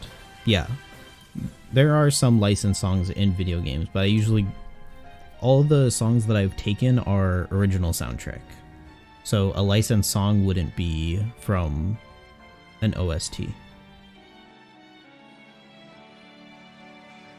But like, there's songs like from Sonic the Hedgehog that sound like a song that should be licensed. Or there's songs from other games that sound like they should be licensed.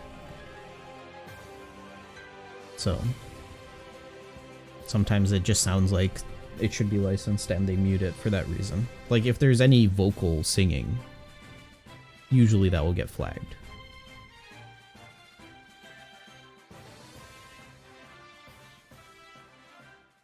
Like vocals and singing is a surefire way of the music getting muted. But like the stream where I watch the Nintendo Direct, like all that is muted. So the VOD in which I watch the Nintendo Direct, like none of the Nintendo Direct audio will be on the stream, I think. Although I changed some of the settings, so it might be there. I'll have to look.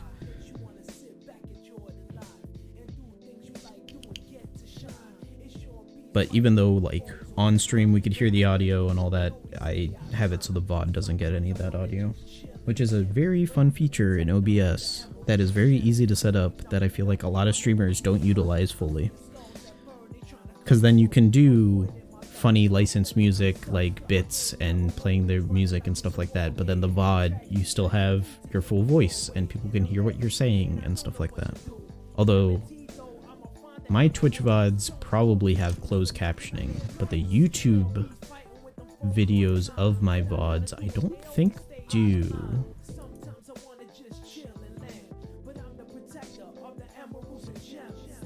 I don't think my Twitch or my YouTube VODs have my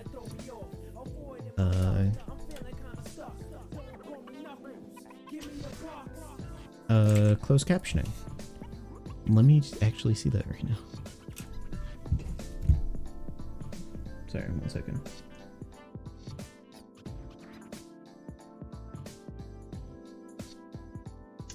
I didn't realize that would pop up on my phone, so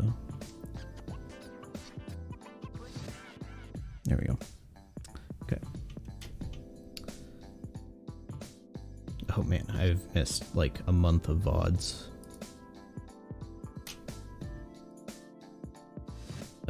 Let's take this one for example. Well, I don't want to edit it. Let me watch the video.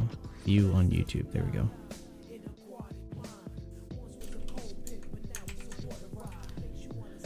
I wonder if Twitch migrates the closed captioning in there. Closed captioning, subtitles unavailable. Is it really unavailable, or are you just saying it's unavailable? Looks like it's actually unavailable. Okay, so my YouTube videos don't have closed captioning. need to think about how to fix that.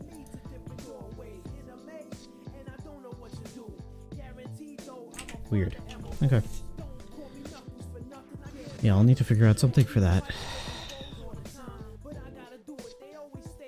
Oh, my Final Fantasy video got a copyright thing. Interesting. Yeah, I'll have to experiment with, investigate all this stuff going on. It is interesting that my Final Fantasy, it's Final Fantasy. That makes sense. It makes a lot of sense why Final Fantasy would get flagged. Is anime playlist allowed for 5k channel points?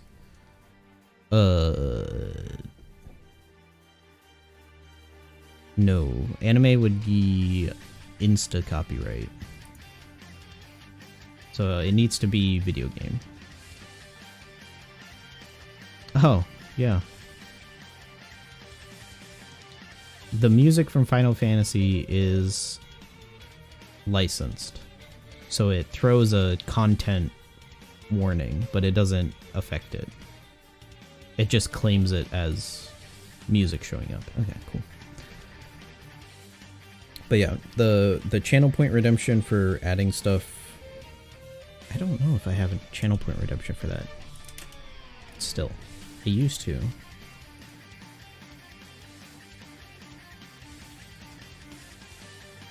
No, it's just video game. Yeah. Just video game. No anime. Because anime will get copyright struck immediately. And it's mostly for when I'm playing OPTC and stuff like that. When I'm playing games that have their own music that I don't find annoying. Because OPTC music gets repetitive quickly, because you play it for so long. But like, if I'm playing Final Fantasy, then I'll throw on this playlist. Or I don't throw on this playlist. It's only for when I'm playing One Piece Treasure Cruise or games that don't have music, or if I'm programming or something like that.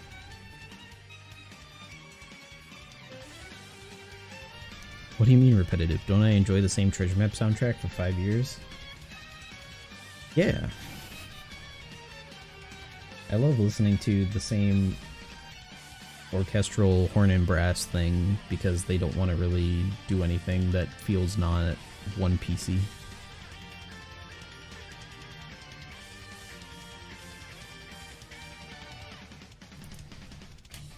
I also need to look through my VODs, because I think in one of my VODs I accidentally showed my email address, or my full name, I think. So I need to make sure I don't upload that VOD to YouTube. But all the other VODs, I definitely should upload to YouTube. Yeah, I've skipped like 20 VODs. 15, 20 VODs. Ugh, boy. I just need to get into the habit of uploading them right after the stream ends.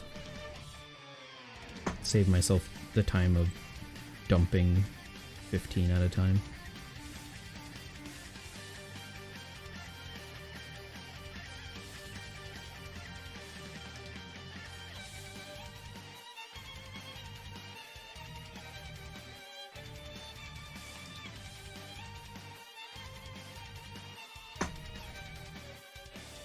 Cool. Another tablet. Hopefully it's a good one. Like slot bind. Or damage reduction. Even better.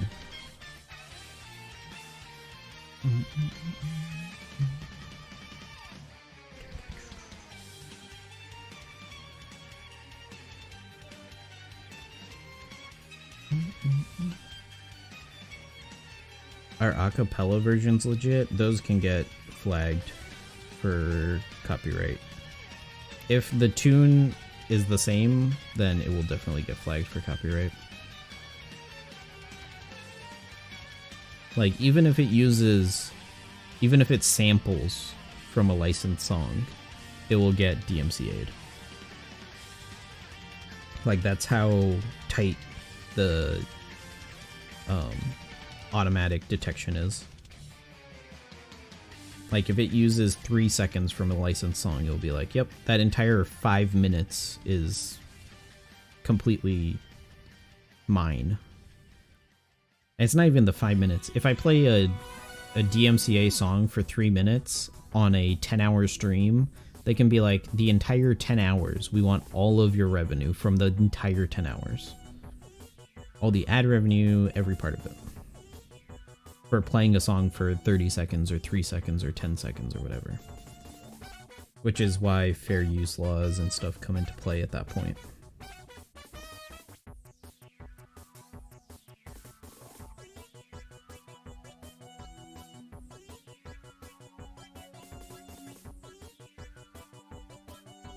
Because it's like 3 seconds you can get away with, but if you go to like 10 or 15 seconds, then you have to start like defending your fair use or parody or whatever you're using it for. So you just have to be careful with it.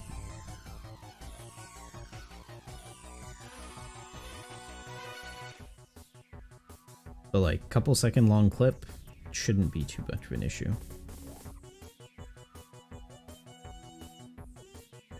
A full acapella cover of it definitely would get you in trouble. And that's why a lot of DMCA law is really annoying and people want it changed, because there's a lot of people who are like, I would love to give a portion of my ad revenue to the people who make this music. But the way DMCA law works is if you play one song, your entire content could get striked for it. It's like, if you want the ad revenue for the 3 minutes of a 10-hour stream, sure, take it. I don't care. But if you want it for the entire 10 hours, then that I would have a problem with. So DMCA law is really, really weird.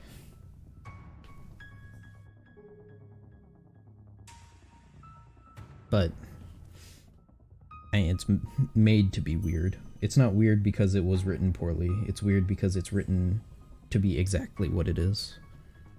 It does a good job of what it's intended to do, and that's stop people from using other people's works without permission. In any way, shape, or form.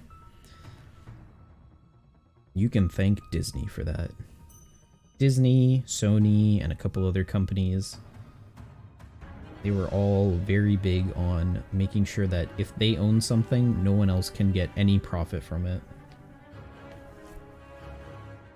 Even Nintendo has a pretty heavy foot on DMCA, and Square Enix.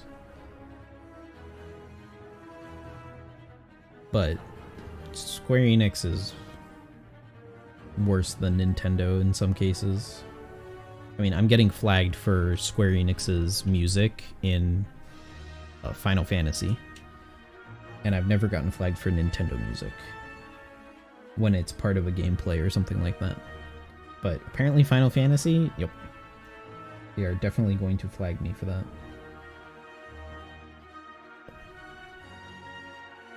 But that just shows how tightly Final Fantasy covets, or Square Enix covets Final Fantasy.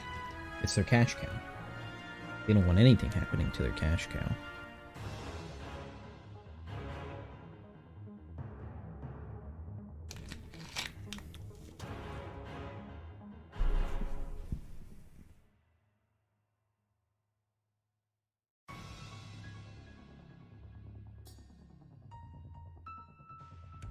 Like, it would be a weird world if Square Enix lost Final Fantasy somehow. They sold it off or something like that. I don't think Square Enix would stay afloat without Final Fantasy, if I'm gonna be honest. Like, if somebody else, if like Sega took Final Fantasy, I don't think, or Sony, if Sony took Final Fantasy, I don't think Square Enix would be afloat. I think Square Enix would go to Sony and be like, buy us out, please. Just buy us out, dog. Please, dog. Can't do this anymore. Because at that point, all they've got is Dragon Quest and Kingdom Hearts. And those games do not come out often enough to support the scale at which Square Enix is. You got a playlist, David? Let me see this one. Let's hope my internet will load it. Pokemon Diamond. You can do the entire game OST. I'll add the entire Pokemon Diamond Pearl OST, including Cynthia's battle music.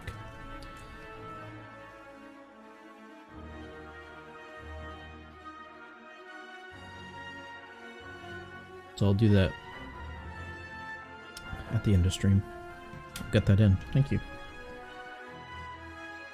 Cynthia and Route 216, 217. Well, I'll get the entire OST. What I do normally is I get the entire playlist, and then as it plays, like during streams, if I don't like the song or I don't like the pacing of the song, like if it's too slow of a song, like honestly this song is kind of edging the line of it not being a good song for streaming. Then I'll just remove it from the playlist. So I'll throw the entire OST on there. I don't think I have any Pokemon on here. No, I don't. Oh. Well, I definitely want to add Hi-Fi Rush eventually, but I will add Pokemon Diamond in there. I should also see if the new Pokemon Diamond version of the song is good. Maybe I'll add both.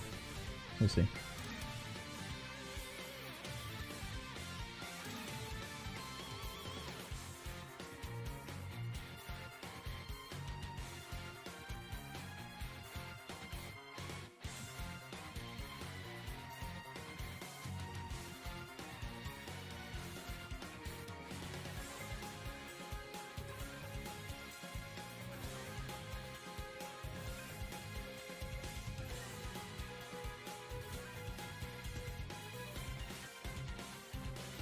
Nice, 6.5.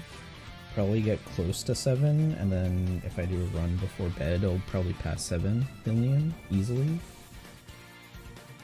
I got from like 3 million to 7 million today. Jeez. Yeah, at this pace, unless Treasure Map is ending tonight, which I don't think it is. I'm almost certain it's not ending tonight. I should hit 10 million actually very easily. Yeah, one day more. Yeah, then I'm gonna hit 10 million very easily, which is weird because I have really bad teams.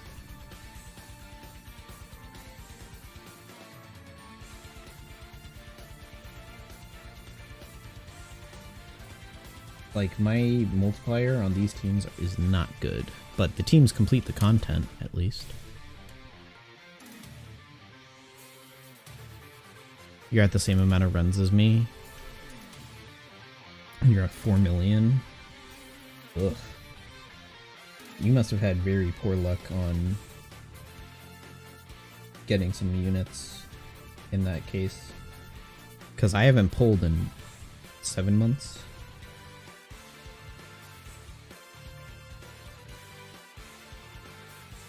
But I'm just able to get by because I've played the game for so long that I just have a lot of units.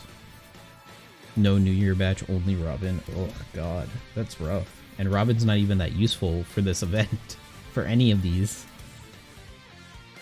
God, that's rough. Yeah, Robin really got the short end of the stick. Like, on paper, Robin definitely is like, oh hey, this character will deal a lot of damage. But in terms of viability, like, there's not been many cases other than Kizuna where it's like, yeah, use Robin. It's been mostly just use Nami. Yeah, even on the event that it made sense to use Robin, you wanted Nami. Like, it was ridiculous. And I feel like Bandai does that often. They'll make one character that on paper just looks good for, like, general, like, performance. And then they'll release another character that's very, very niche, not good. Or not as valuable on paper. But then they'll just make them the one that you want to use. Although that didn't happen with Rayleigh, Gabon, and Whitebeard. With them, Rayleigh and Gabon was better on paper, and they ended up being better to own.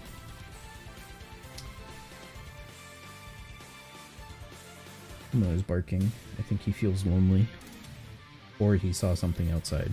We cut a bunch of the bushes from the front of our house, because in the spring they house a lot of bugs. So he can see right out the window, past where the bushes used to be, out onto the street. So he will bark at, like, nothing.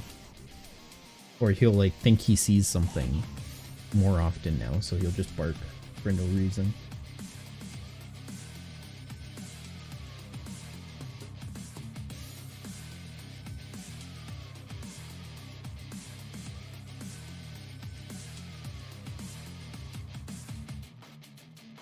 See some play with maybe Whitebeard, this Kizuna paired with Parasparrow. Yeah, if they keep throwing resilience at stuff, I can see that. The fact that he health cuts through normal attack only is going to be useful for Kizuna, because it's a deal as much damage as possible kind of thing. So, yeah. I can definitely understand if they intended Whitebeard to use more on Kizuna. And it looks like he will be, but I don't think I'm going to need to lean on... I think I'll be able to get away with just using Parasparrow Friend Captain. I don't think I'll ever use, like, a Whitebeard Friend Captain or anything like that.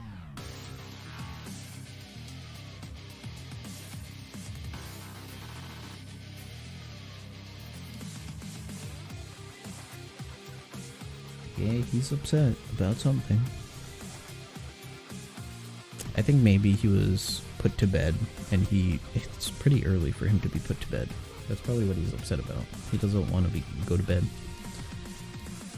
Black and White City music. Yeah, Black and White had good music.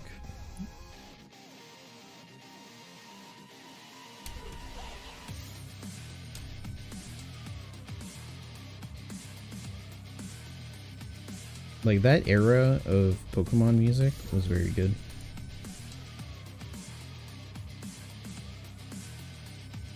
I need to get 2 playlists. I want one playlist that is just video game music, like one-to-one video game music, and then I need another playlist that is like remixes of video game music that are just like more exciting or like easier to put on for stream. Because a lot of the video game music I use is like just a lot of different genres. So I need one playlist that is like a certain genre. So that way it doesn't feel too jarring listening to it.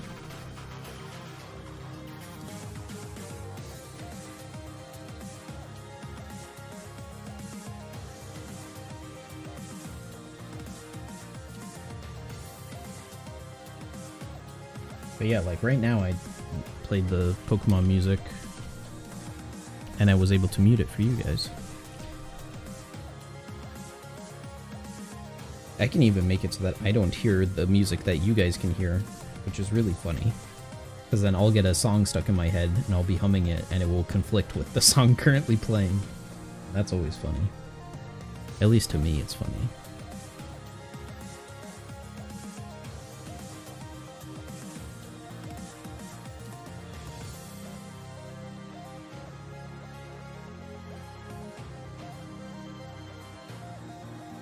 You see the videos with Gen 5 music hits different, bunch of meme clips added to the music of the game? I have not. I'll look some up after the stream.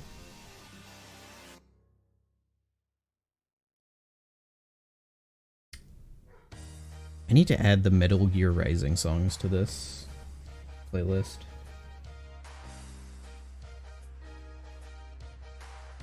Those are good songs. And they're funny meme songs, which is always good.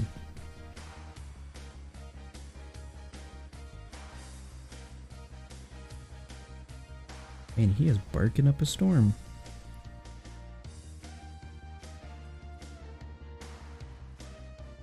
He must be real upset about something. Might have to check on him soon. If he keeps on barking.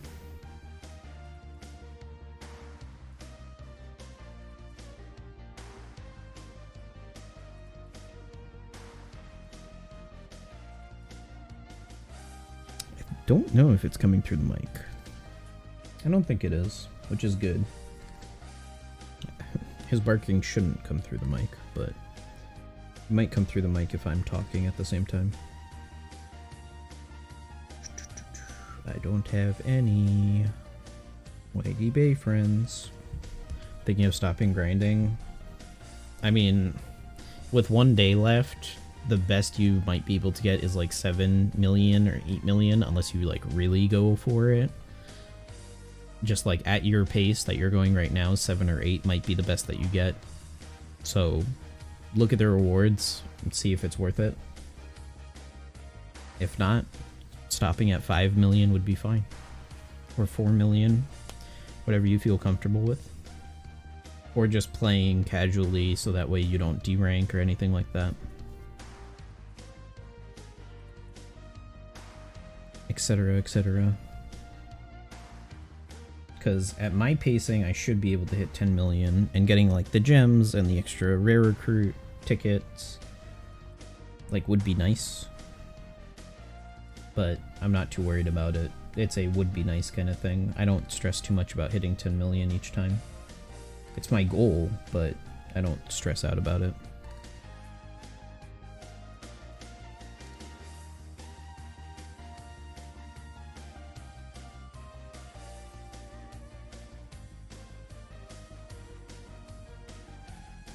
Yeah, stopping at a gem or ticket step. Yeah, whatever is the next threshold that you want to stop at. Because I don't remember, I think 6 million is gems, or is it 5 million also has gems? I forget.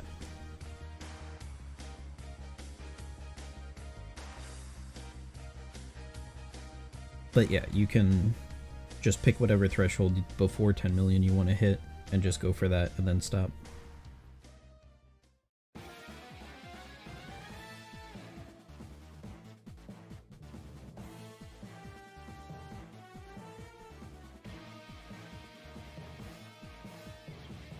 Bang, bang. 10 million is limited. It's last 2 years limited, yeah. I'm pretty sure it's last 2 year. They don't give last year limited legends anymore. If they did, I would have a lot more of the legends that have come out in the past year.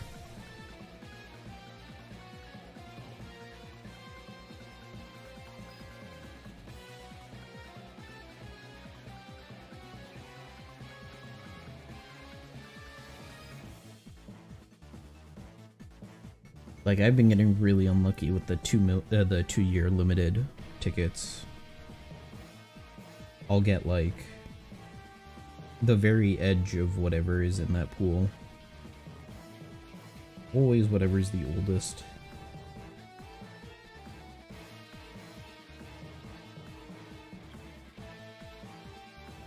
The oldest normal legend you're missing is Ben Beckman, or the newest?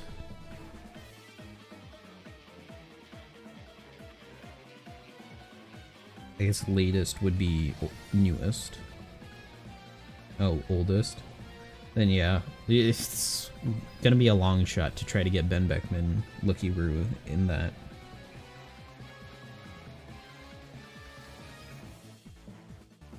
My oldest is Marco.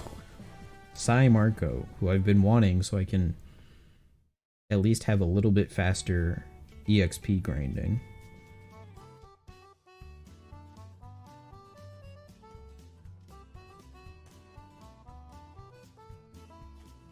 Somehow, he's just eluded me. I've gotten that Int Marco from that batch. I've gotten units that are newer than him. Have not gotten him yet.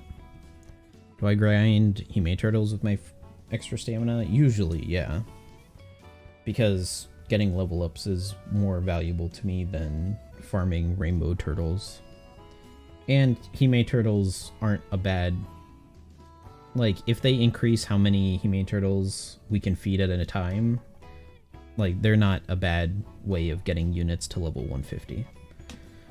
You need a couple hundred, 400 I think, to get them from 99 to 150, and you can get 400 within a couple days, and you don't get more than like 10 units a month.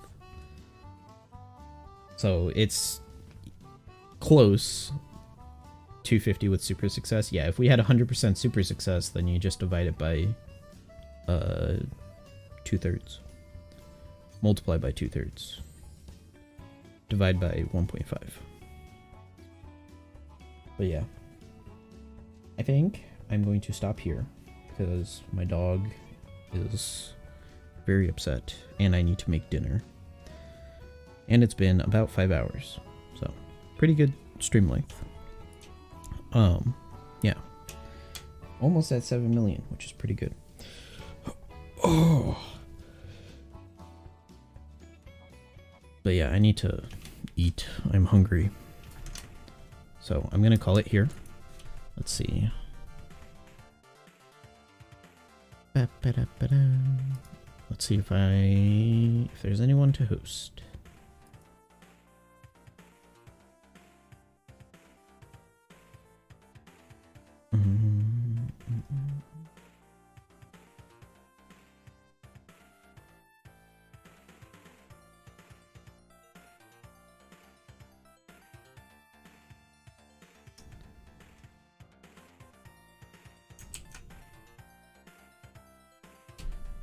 Raid. Let's host Platty. He's starting soon. And it looks like he's drinking alcohol today. So that should be funny. It looks like he's gonna be faffing about and drinking alcohol, so that will be funny to watch. Go watch that. I will try to be on tomorrow. I don't think I have anything going on tomorrow, and tomorrow's a weekend. So hopefully I will be able to come on a little bit earlier than I normally do.